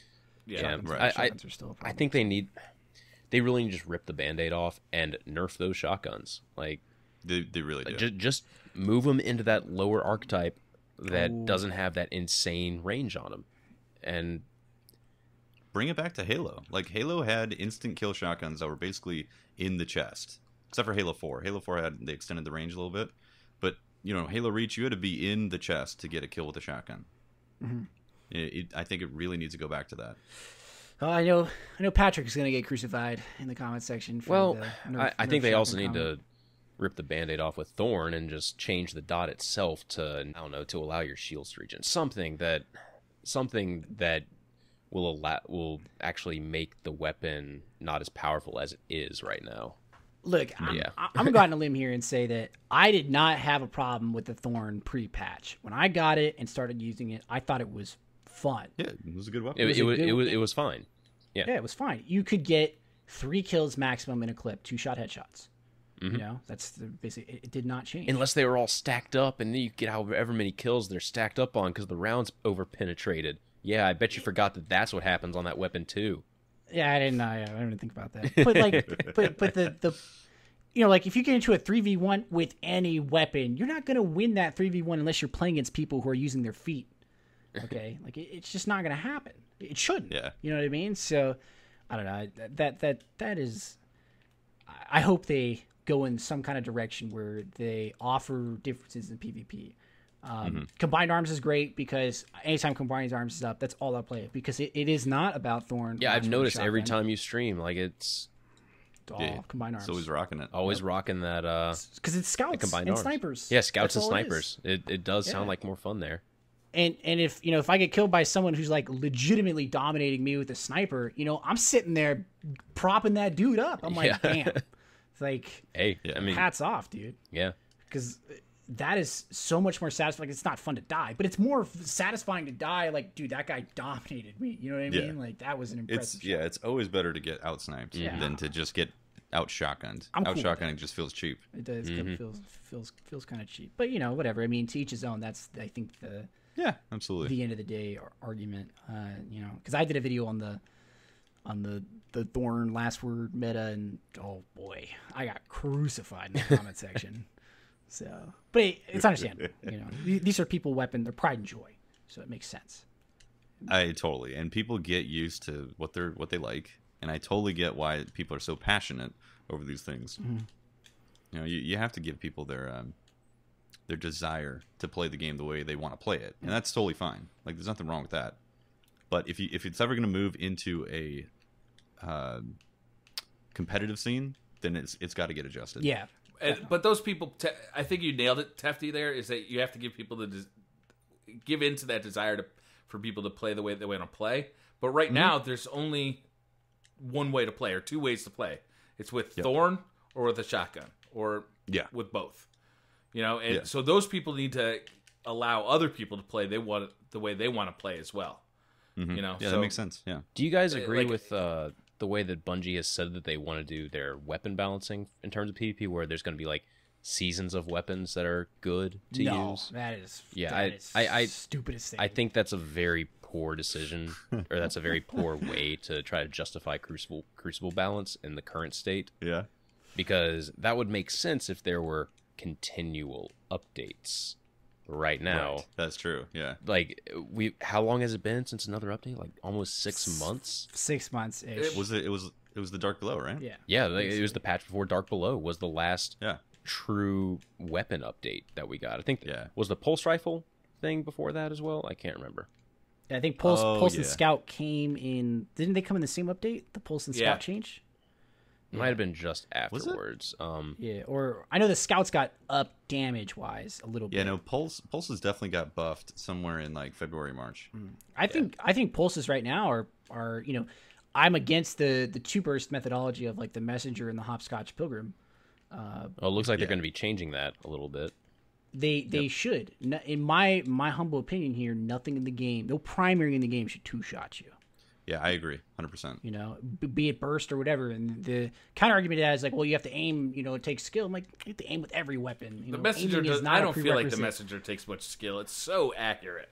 It's super. Yeah, all the pulses are relatively accurate. In the Hopscotch Pilgrim, its cousin, you can re-roll to its stupid level. You can get some crazy damage boosts on that gun. Yeah, I play pulse rifles most of the time when I stream PvP. And I'll go in and I have like 3 or 4. I have 2 versions of the same pulse rifle just for different roles and different situations. I'm pretty jealous of your coiled hiss. So yeah, that coiled, it's a sleeper, low key. Well, what's the coiled hiss? Coiled hiss is the Scories. It's the 77 rate of fire. So the Dark Below Vanguard Bender had a roll on it. Had Feeding Frenzy, 120% reload on a base kill, not even a headshot. Yeah. Perfect balance. And then it has counterbalance at the end of it. So the weapon has no recoil. Like there is a laser beam, and it does enough burst damage, not each individual burst, but like the entire burst of damage to compete in certain situations. Like you can compete with most other weapons. I think honestly the best fit pulse rifle is the 73 burst rate of fire one. You like you like the faster rate of fire ones? The faster rate of fire ones are, in my personal opinion, the better ones because there's more room if you choke up on shots. Messenger, if you miss a burst or two, you're done. You're done. Yeah, you're definitely done. Yeah, So, with 73 is like right in the middle. You have the All Fate, which I think is 69 or 66. It's 66. Is Pray this timepiece in that? Praetus Timepiece is a 77. Okay, so too fast. I think Praetus is 77. Yeah, or maybe it's 73. I just like that one because it has that the hairpin trigger on it, so it fires. It's basically full Doesn't auto. It has Headseeker and it has that round, right? that fourth. But what I found is like the 73 ones, which is like your Conduit, Aegis of the Kel, Time on Target. This is your sweet zone for pulse rifles, and I honestly think pulses are going to become the new meta come Taken King. May not. Will it? Will it be the faster firing pulses, or will it be the slower? Because from what I've seen, right, running into players using messengers and me using faster ones, I'll either lose that gunfight or I'll trade. So the slower firing ones still have the advantage if you can place your shots. Okay. So, if you run into, say, you Amigo 1v1, you have the messenger, I have the scories. If you miss a burst, I should win. If you don't miss, I'm going to lose. Doesn't matter. Yeah. You know what I mean? If we engage each other at the same time, you're going to win. Okay.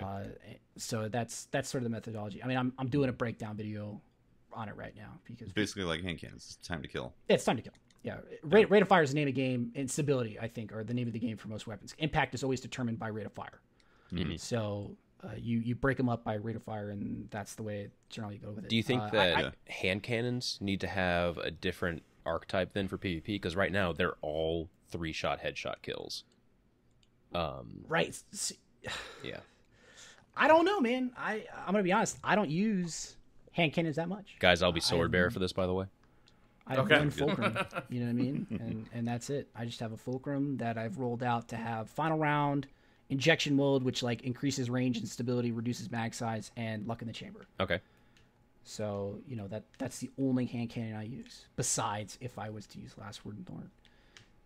I understand some of the nerf methodology. They want to remove the hand cannons from the top of it where it is right now. It's sitting on the throne, the golden throne of PvP. Hand cannons are the spot to be. More so the exotics. Yeah, it's the exotic hand cannons that are really the kings right now, which is why I don't agree with a lot of the nerfs. I kind of, on stream last night, I got a little bit bent out of shape about it. I think it was because I was taking Tefty's time slot, so I'm not used to being up so late, and I was getting cranky. You get grumpy when you get I was getting a little cranky there, guys. But yeah, I basically was like, wait, they're making all these changes to both scout rifles and hand cannons to try to justify the rift that needs to be between scout rifles and hand cannons.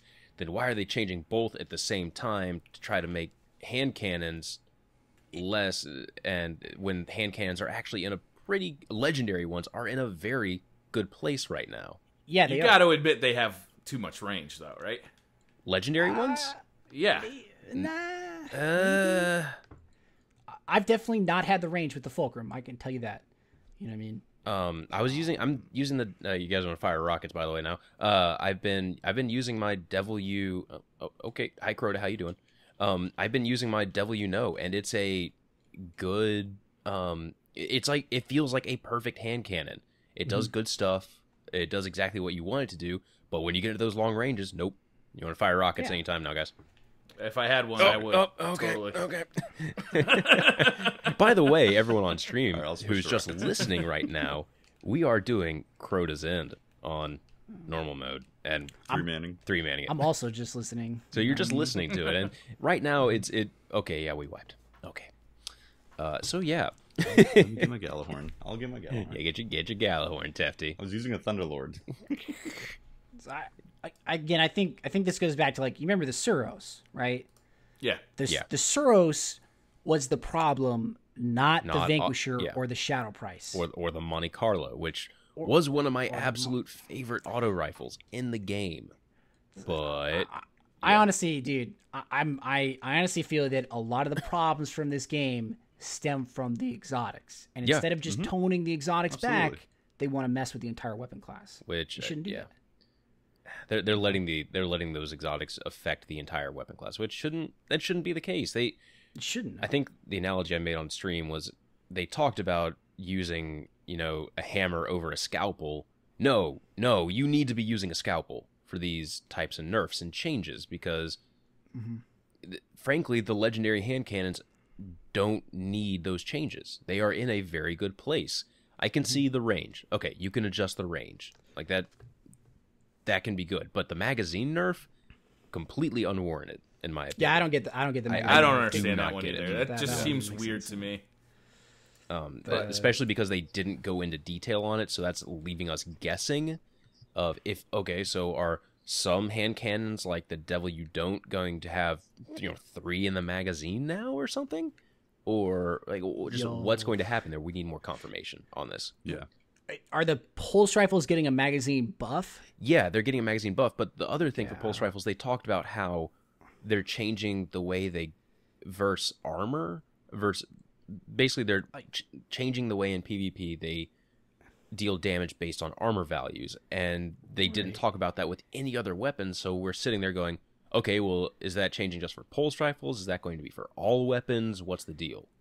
I mean, I don't think pulse rifles magazines need to change. I think there's only one weapon in the pulse rifle class that needs to change. That's the conduit, because it comes stock with 18 rounds. Yeah, that's the only one I was 5 thinking bursts. of too. And that's 1 kill per magazine. That's it. Yeah, that's all you can get. Yeah, it's not good. But if you take a Scories or a Coiled Hiss, and the drawback to running those weapons is the fast rate of fire and the fact that you have to reload. That's the drawback. That's why they're balanced. If you give it 45 rounds, I have 15 bursts. Like, come on. Yeah, that's huge. That's huge. That's Hawkmoon level of stupid. Where I have 13 rounds in a hand cannon where each one does like 96 damage in PvP. Okay. It makes no sense. And again, I think this goes back to the concept that they need to bring on individuals that are well versed in what weapon balancing looks like and understand the meta of Crucible. Yeah. I'm not, again, this is their product, and I understand that they want to build it their own way, but at the same time, you kind of sacrifice some of that when you release it to millions of people. Yeah. Yeah.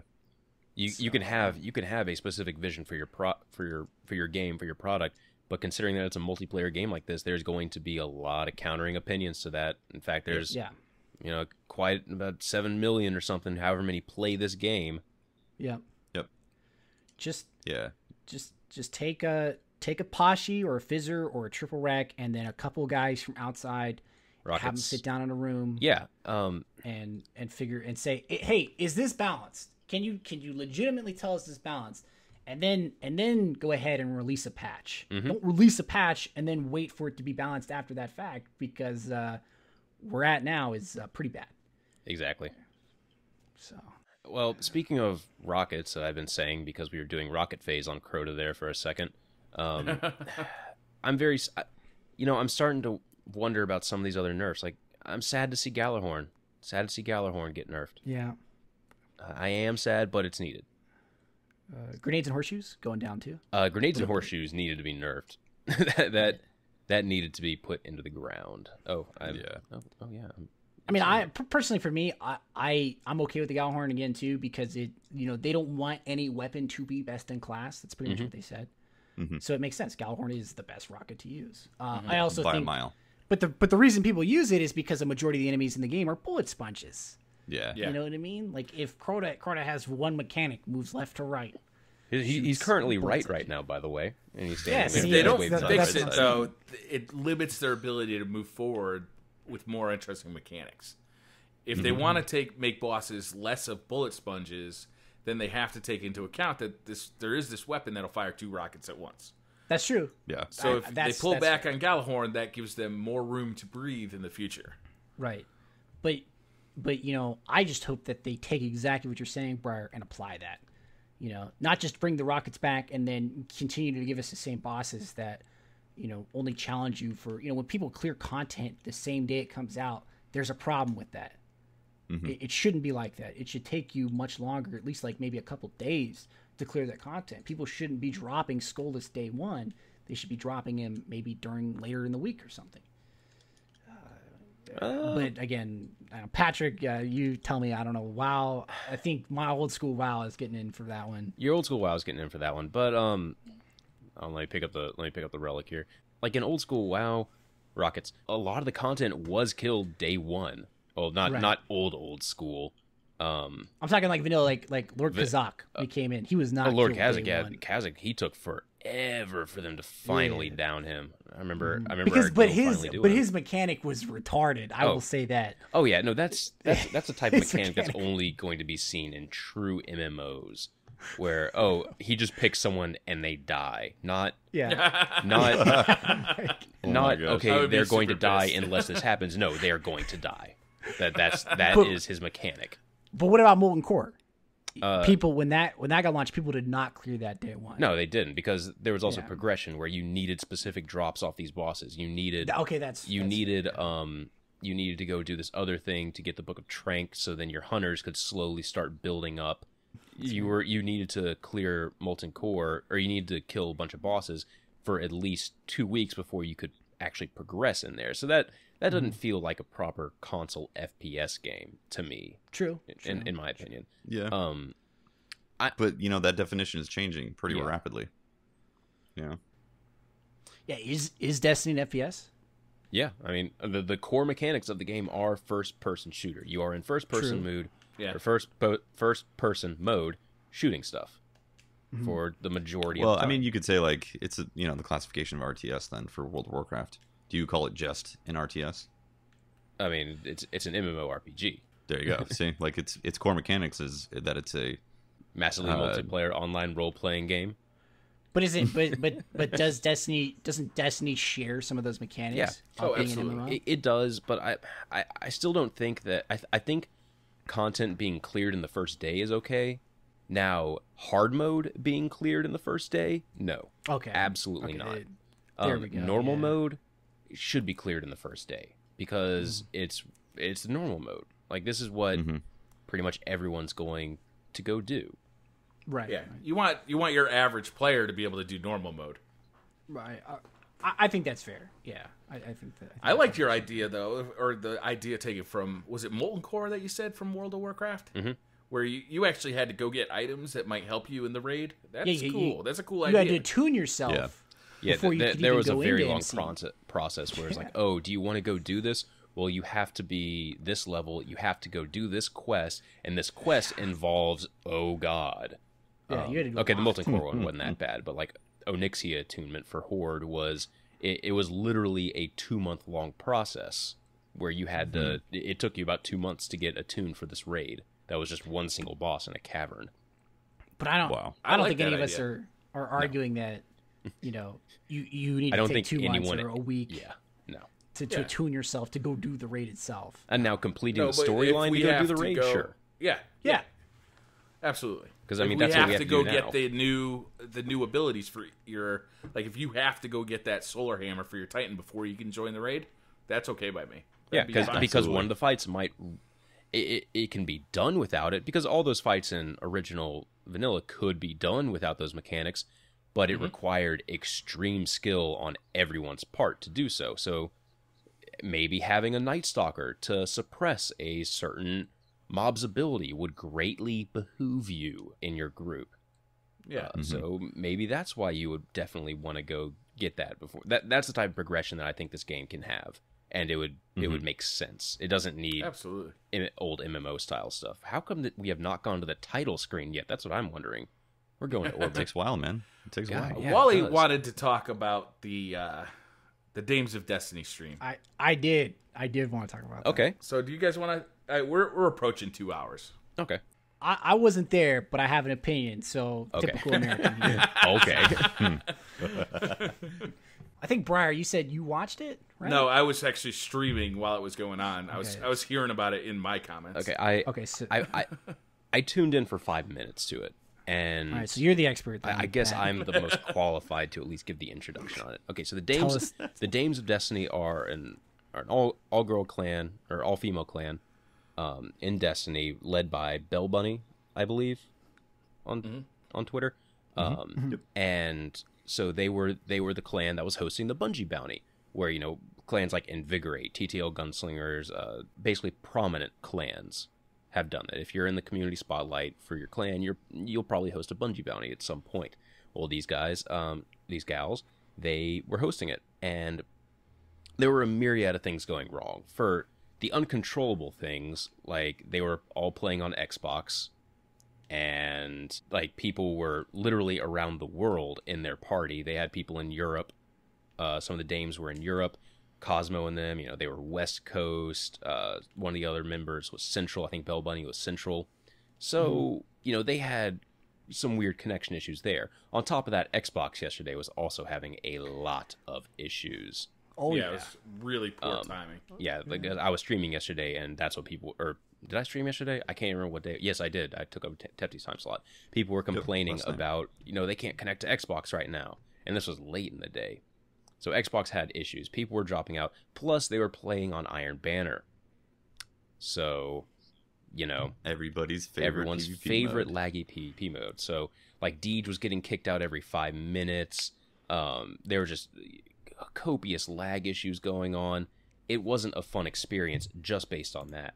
But the real issue here came from the chat in the Twitch chat, where there was just a lot of really negative comments towards the Dames of Destiny for mainly being a female clan in Destiny. Right. There was a lot of hate and bigotry, right? Yeah. Hate. That's a good succinct way to explain it. Going on in the chat. And it got really bad where like people were receiving personal threats, and it was a very, very sad moment in terms of the Destiny community to be part of, at least for me, because I like being a part of the Destiny community.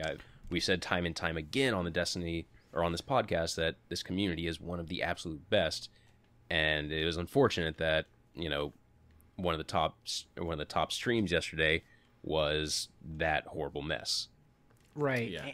And that issue was compounded by another individual, saying something to Deej directly. Pretty prominent on stream, like on stream.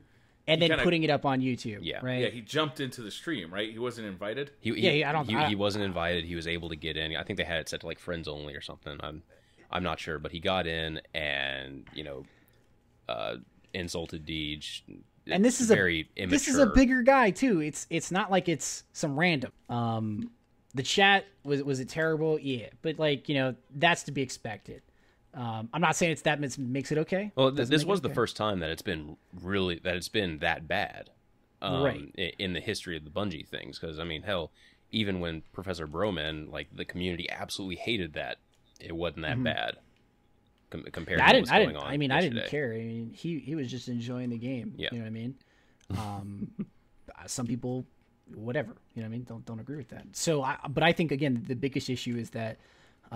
It kind of comes back to Bungie a little bit. They could have done a better job. Me and Tafty were talking about this a little bit too, that they could have done a better job policing the chat. Mm-hmm. And then again, the counter is like, well, how can you police a chat of a couple thousand people? You just put it on slow mode. That certainly helps. That helps. It's a Band-Aid solution, but it helps. Again, I think the biggest problem is that you are talking about females that majority of people that I guarantee were making those asinine comments were kids. 13, whatever, haven't even touched a female, don't understand the intricacies of what it is to be, playing with the other team. You know what I mean? They don't get that. So when you're on the internet and you're protected by anonymity, you can say whatever the hell you want. I can say whatever I want on this podcast right now, and I'm kind of drawn back. I don't know. I see your picture in Skype there. You're not very anonymous, Wally. But you know what I mean, right? Tefty's got a picture too. Okay, I'm just gonna say that. It's true. It's true. But held accountable. We're held accountable because of the community that we represent. You know what I mean? We all sort of filter ourselves in certain ways because we're very aware that one of us would get the chopping block if we said something pretty bad. Mm-hmm. You know what I mean? The difference is that with this unnamed individual is that he holds himself accountable for his own actions. So he can say whatever the hell he wants. It doesn't matter because he is backed up and supported by thousands of viewers. And when thousands of viewers support that kind of, I guess, just idiocy. It's retarded. It's ridiculous. It shouldn't be like that. I'm not saying you can say whatever you want. You know what I mean? You're protected by free speech. You literally can say whatever you want. So as long as you're not inspiring fight words, you can say whatever you want. It doesn't matter if it's offending someone or not. So as long as you're not inspiring dissident to the government or fight words, that's pretty much free speech covers whatever you want to say. I think the difference is that what this dude said was not cool. The problem is that it's taken way too far because he's held at such a high level because of the amount of viewership he has. If he didn't have that kind of viewership, didn't have that kind of support, we wouldn't be talking about it right now. I guarantee it. We would not be talking about it. If some random guy had come in and said that, it'd be like, oh well, some random guy came in and said that. Oh, okay. Well, you'd be like, who? Yeah, I don't know who the hell that is. Move on. Yeah, who cares? You know what I mean? Yeah. And I think that the big problem is that people see Destiny becoming a competitive title sometime in the future, and they look to these individuals. They look up to them, being like, these guys are going to be the competitive crowd that we're going to be watching someday. And they are held to different standards than a random in the community. This applies to any YouTuber, anyone with an audience, or anyone with a voice, really. They're held to different standards. Yeah. So, should he have said those comments? No. Was the comment he said very bad? Was it savage? No. It's so. I'm sure Deej. That was probably one of the nicest things that has ever been said to Deej from some of the stuff he gets from the community. I guarantee. Right. He's got some thick skin. That guy. Yeah, like you know. I guarantee. Does it suck that it comes from one of us? You know what I mean? Like one of the streamer YouTubers. Yeah. It does, because Tefty, you pretty much nailed this down. It does affect all of us. It Absolutely. does. I don't want that guy representing Absolutely the community of the game that I absolutely love to play. But don't drag it on and make it something that it isn't. He said something he shouldn't have said, or arguably he shouldn't have said. That's that. You know what I mean? It's like Donald Trump. From a marketing standpoint, it's fantastic PR. Because people are always they're talking about him now because he is at the tip of everyone's tongue now. He has done a fantastic thing. Because I guarantee you, if one of us were to do that, you know what I mean? Everyone in the community would be talking about it too. Yeah.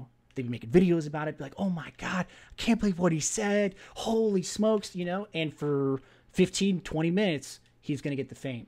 And a year from now, no one is going to remember this moment. They're not going to care about it. Yeah. Yeah. Well, I mean, it's a little bit more complex than that.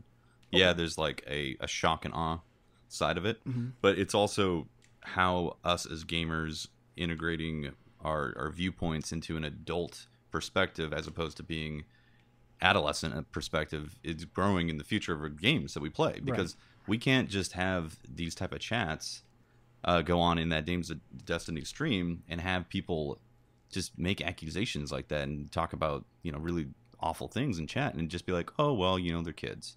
It's like at a certain point there's an accountability that has to be held and be like, no, if you say awful things, you need to hold yourself accountable at some point, Yeah, no, I agree. And the problem with this individual is that he gave somewhat of a leeway for other people to be like, yeah, I'm gonna be a prick too, because I can be a prick, and so and so was a prick. That means I want to join the prick clan because we can all be pricks together. It's like we need to make sure that as a community we tell people, no, that's not okay, and I don't want you being a part of the community that I love and telling people that they can be that way. Right. Otherwise, we're gonna go have another Call of Duty in our hands, and it's just a real toxic environment to be around. Right. Well, so. Yeah. I want to say we agree on almost everything on that one, except for the part that I don't want to call for this guy. And I'm not saying you guys are, but I don't want to call for this guy to lose his following overnight, or the Planet Destiny community asks you to refrain from watching this individual. I don't want anything like that to happen. No. But in some respects, we've already kind of seen that a lot of people are kind of calling for this guy's head. Right. And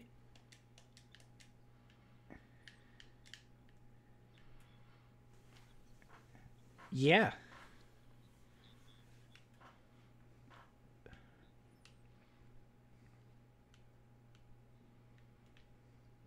Well, it's been outrage. I'm disgusted by the whole thing. It's been outrage, yeah. I say it's outrage, yeah. But it's outrage that our community, the one that we love, is treating people like that. It's like going to a high school or a college and then finding out that there's people that would do awful things right down the hallway from you that would gladly do awful things. Like you would be outraged that you went to that high school or college, definitely. right? Yeah, no, definitely. And embarrassed, maybe a little bit. Yeah, embarrassment would be associated with it. You'd have a sense of like, oh my God, I can't believe this is right next to me. But so I don't know. I guess for me, I'm not looking at it as I'm pinning it just on this guy. No, like I'm not thinking of it as like, oh, here's our scapegoat. This guy has to get excommunicated or something like that. Because I don't think that. I don't think that his following should immediately disappear in that sense. What I do think is that he made an awful decision, and I also think he's championing a group of people that would like to make more awful decisions. It's toxic. If anything, he should turn around and be like, oh wow, this is some prickish moves that I've been making. Maybe I should apologize for one, and then also tell other people that, hey, it's not really cool being a dick.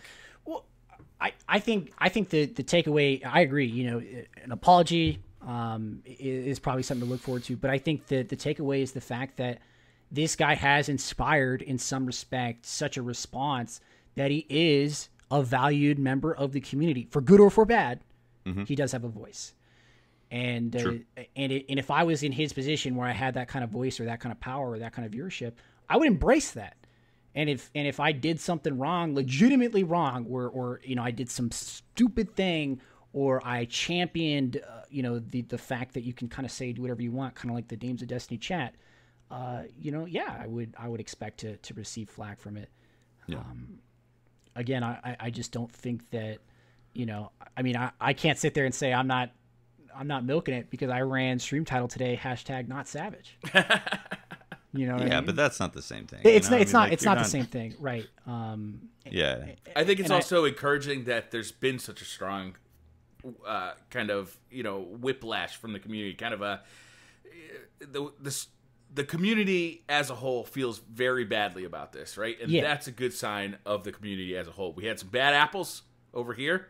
That doesn't represent us as a community. And I think that's why you're seeing a lot of videos get made about, hey, this guy's a jerk, this is all unacceptable. I just want that the reprisal in whatever form to be focused in the right and positive way. Not by coming out for a lynch mob and going into that guy's chat and calling him out, because that's what it was today. That's legitimately what it was today. I was in his chat for 30 minutes and I didn't say a word. I say, hey man, I support you for what you do for the community and, being PvP orientated and trying to show the community a different light. I don't agree with everything he does. I'm not in anyone's camp on this issue. But I think that the wrong response is to go into the guy's chat or go into his YouTube videos or blow him up on Twitter. That's the wrong response. I agree. That's the wrong response. Yeah, but as a consumer, you have the right to either A, say, yes, I want to be associated with this brand, or no, I don't want to be associated with this brand.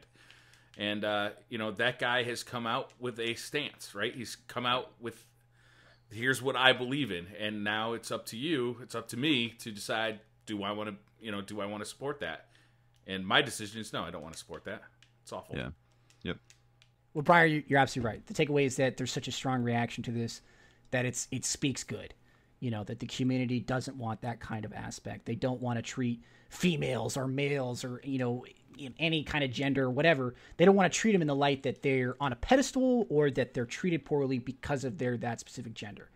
As a community manager and as a streamer and a YouTuber and everything, we should all try to hold ourselves a little bit more accountable for our actions in every single respect. This is not to say that we're perfect, because I rage all the time on stream. I call people out and I get called out. So I understand the nuances. I just think that, again, I hope that there's a positive change to this one instead of, the current one that we're seeing. Yeah. With that, I think we should move to a couple of Twitter questions before we end off the podcast. By the way, guys, if you want your question to be on the podcast, you can submit it at any time. One of the really cool things that we have now is that hashtag thing on Twitter. I mean, it's been there since, Twitter's been around, but I'm new to Twitter and I'm just learning about it, so it's new to me. So if you want to ask us a question specifically for the podcast, hashtag PD podcast, all one word. I think that's what it is. I'm looking at it right now. So yeah, you can go talk to us, do stuff. Oh, there's a dead. Did you pick it up? There. Nice. I received Ghost Fragment Volume 4. Making me proud. So getting that good work, man. I picked it up. I picked it up. I got a question right here. Let's kick one off. Elliot Bowl is asking, what are our thoughts on the Trials maps rotating? Oof, I'll take this one first. I absolutely loved it. Just the randomness of it. It did make carrying people a little bit more difficult because, if it's an easy map that week, then you can grab one of your friends and you can just have a plan kind of going in every single map. But this one, no, you kind of had to know the maps. You had to. It was. I more thought fun. it was going to be more fun, the but I randomness ended of up it. thinking it felt like there was less strategy. It felt like we were just going off of instinct, of what we remembered from the last time we ran this map. We weren't communicating. We weren't really like getting into the intricacies of each map because those strategies were worthless for the next map. So I thought I would love it. I didn't like it as much as I thought. I don't play Trials, so I pass. What? Okay, why don't you play Trials, Wally? Trials for me, and I'll be short on this one. Trials for me is sort of a condensed version of Iron Banner. Okay. So while it is fun and super competitive, I just don't like playing against thorns and shotguns. That's Okay, fair enough. I'm a hater. To each his own. Scumbag Wally, everyone. Thank you. A question here. Tefty, sorry. I was just going to say my opinion on it real quick. I thought I was going to enjoy it until I saw Cauldron come up true like every 5 times, and I was like, "Oh my god, I'm so ready for this to be over." I will agree with that. There, I despise the Cauldron map. I hate that map. Me too. With a passion. Despise is perfect. Yeah. And having to see it multiple times in 1 week when there's an option of maps, man, I hated it. Especially when you get every single map that I hated, we got the bad spawn on too. Oh, yeah. So it didn't help the experience. But overall, I liked the randomness of it. So. Nice. From Joshua Roth, do you think the community will figure out all the secrets of the Dreadnaught quickly? I hope not. I hope that there's I'm a deeper Briar, mysteries that won't come for a long time, like the 6th chest. Yeah. I'm pretty sure that there is not a 6th chest. That's okay. As long as we keep thinking there is. Yeah. There's a 7th chest instead of a 6th Yes. chest. They should add one at some point. It's going to be difficult because all of us consume content relating to Destiny. So even if we want to stay away from it, we're still going to see it at a certain point. So if we want to like make the discoveries ourselves, we're going to have that problem being like, I saw this on YouTube already. Or in that unique case for you guys, I did a video on this specific thing already. Okay. So Yeah, I'm definitely hoping it's not just going to be another, like, okay, here's where all the golden chests are on the Dreadnaught, and it just means you have to do, like, a small set of events to get to each golden chest or something like that. I hope it's something more substantial, like maybe doing this will start an event, or it'll start, you know, it'll lead to a boss fight or something like that. Or it'll give you an item that'll open up a new quest line that'll lead to different rewards. Side quest raid? Yeah, side quest raid. That Oh sounds my amazing. god, that'd be crazy. Oh my god. All of a sudden you just, oh shit, I'm in a raid. Dude, that Or just like a separate part of the raid that you'd never experienced because of the side quest. dude, Oh my that's God. that's kind of what happened in WoW. Like, they didn't introduce the concept of dungeons at all in vanilla. And like, you get this quest and it's like, oh, it says it's like very difficult, and it says it's in the Dead Mines. Okay, I'll go find the Dead Mines. Oh, it takes me in a loading screen. Okay, and there's just a ton of mobs in there, and you're like, oh, yeah, okay. right. And you're in there as like a level 12 or something, because that's when you can get the first quest, and the first mob's in there level 14. Okay, I can do this. And then you get to the first boss, and you're like, oh, I can't do this. I need help. I'm in a dungeon, and that's how you figure out what a dungeon is. The Taken Army asks, favorite Iron Banner armor set. I'm not sure if he means for which class or if he means the old school or the new school. So I think he means just like whichever class. We can probably be more specific too, for which old school or new school. I like the old school stuff better. I think it just looked classier. Some of the new stuff is cool looking, but the old stuff just was, I don't know, somehow it just has a special place in my heart, and especially on the Titan. I gotta say, I love the new Warlock set out of all the new ones. What's with that big dish the new Warlock gear has, though? That dish, it's like he's got a plate inside of his shirt. I don't know. that's for receiving radio transmissions. Okay. Yeah. Get satellite on that. It's science stuff, Briar. You wouldn't understand it as Science. a Titan. Direct TV is my reception is great. I don't vision get it, installed. though. Like, I really don't get it. It's on, like, so many of the new pieces. Let's see. From Corbin Cadwell. If the Band-Aid is ripped and Year 1 weapons are left behind, how will Bungie create incentive to run old raids? Ooh. Very good question there, Corbin.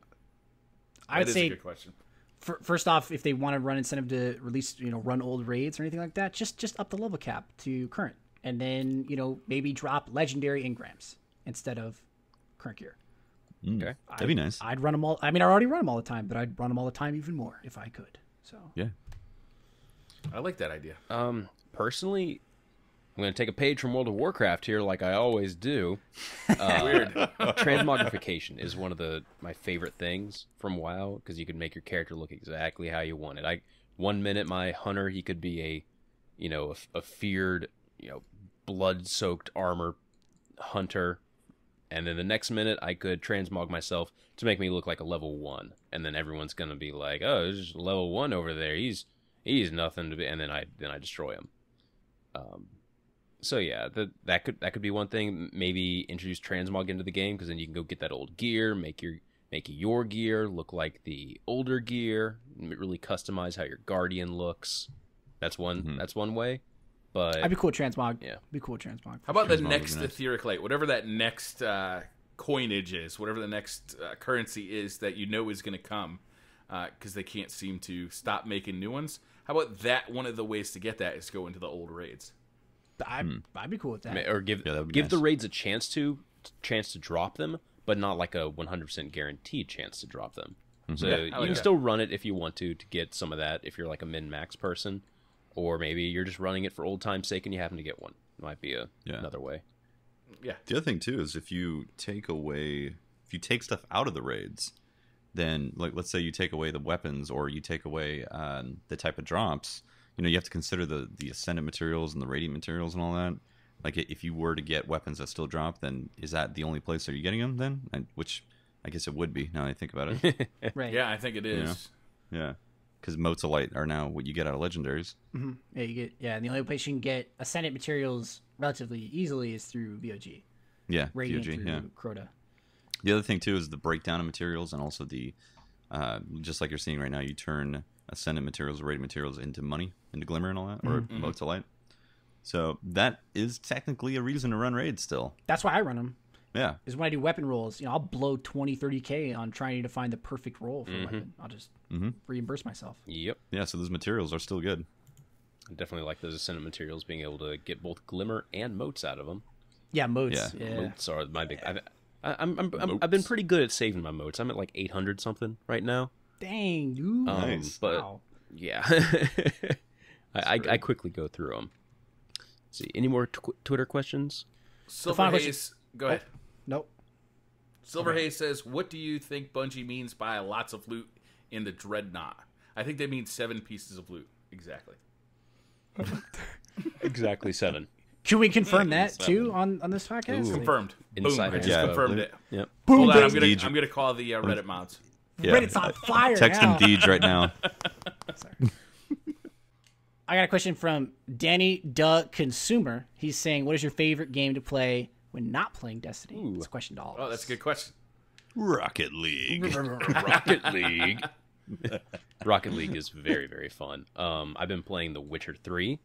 Hell yeah. I played it a bunch last podcast behind the scenes, and yeah, I love The Witcher 3. It's just a fun game. Go explore. It's a good game. Yeah. It's a great game. Personally, I've been playing a lot of XCOM. Nice. XCOM's fun, and I recently just like modded the hell out of Fallout New Vegas to get prepped for Fallout 4. Nice. Nice.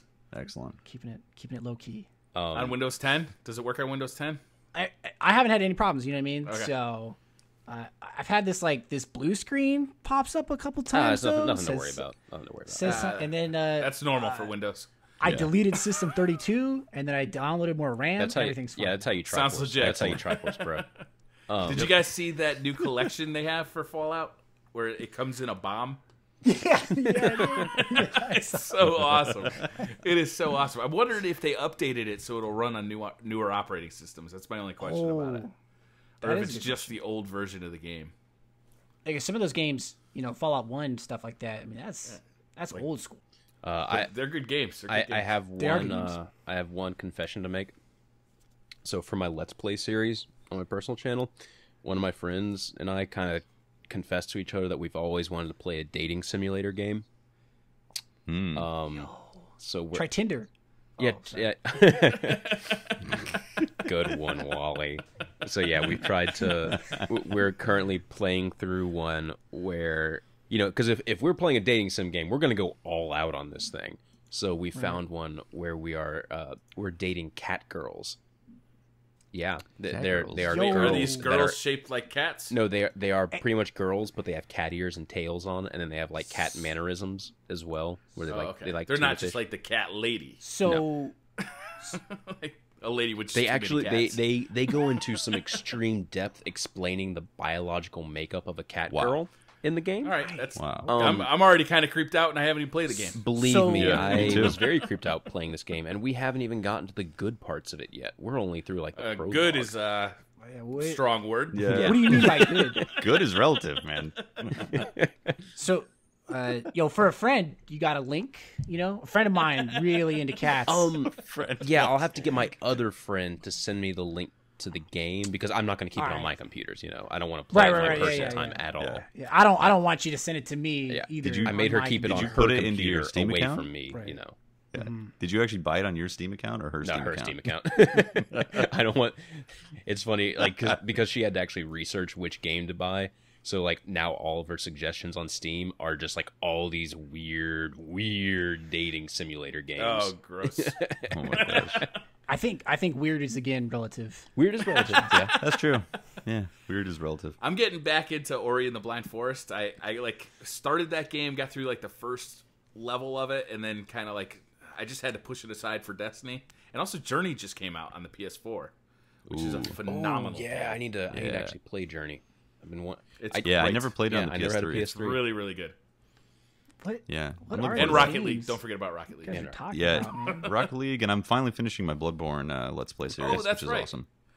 Yeah, I've having been a lot of watching. fun Well, with I've been waiting. I should that. Been say. waiting, yeah. I took 2 months off. I was like, guys, I'm gonna play it. Don't worry. And then the joke was, rip Bloodborne, and now it's back. It's back. It's back. Okay, so last question here, guys. Holtzman, why do I put milk first? I figured this is one that we have to end on because it's going to be such a weird derailing conversation.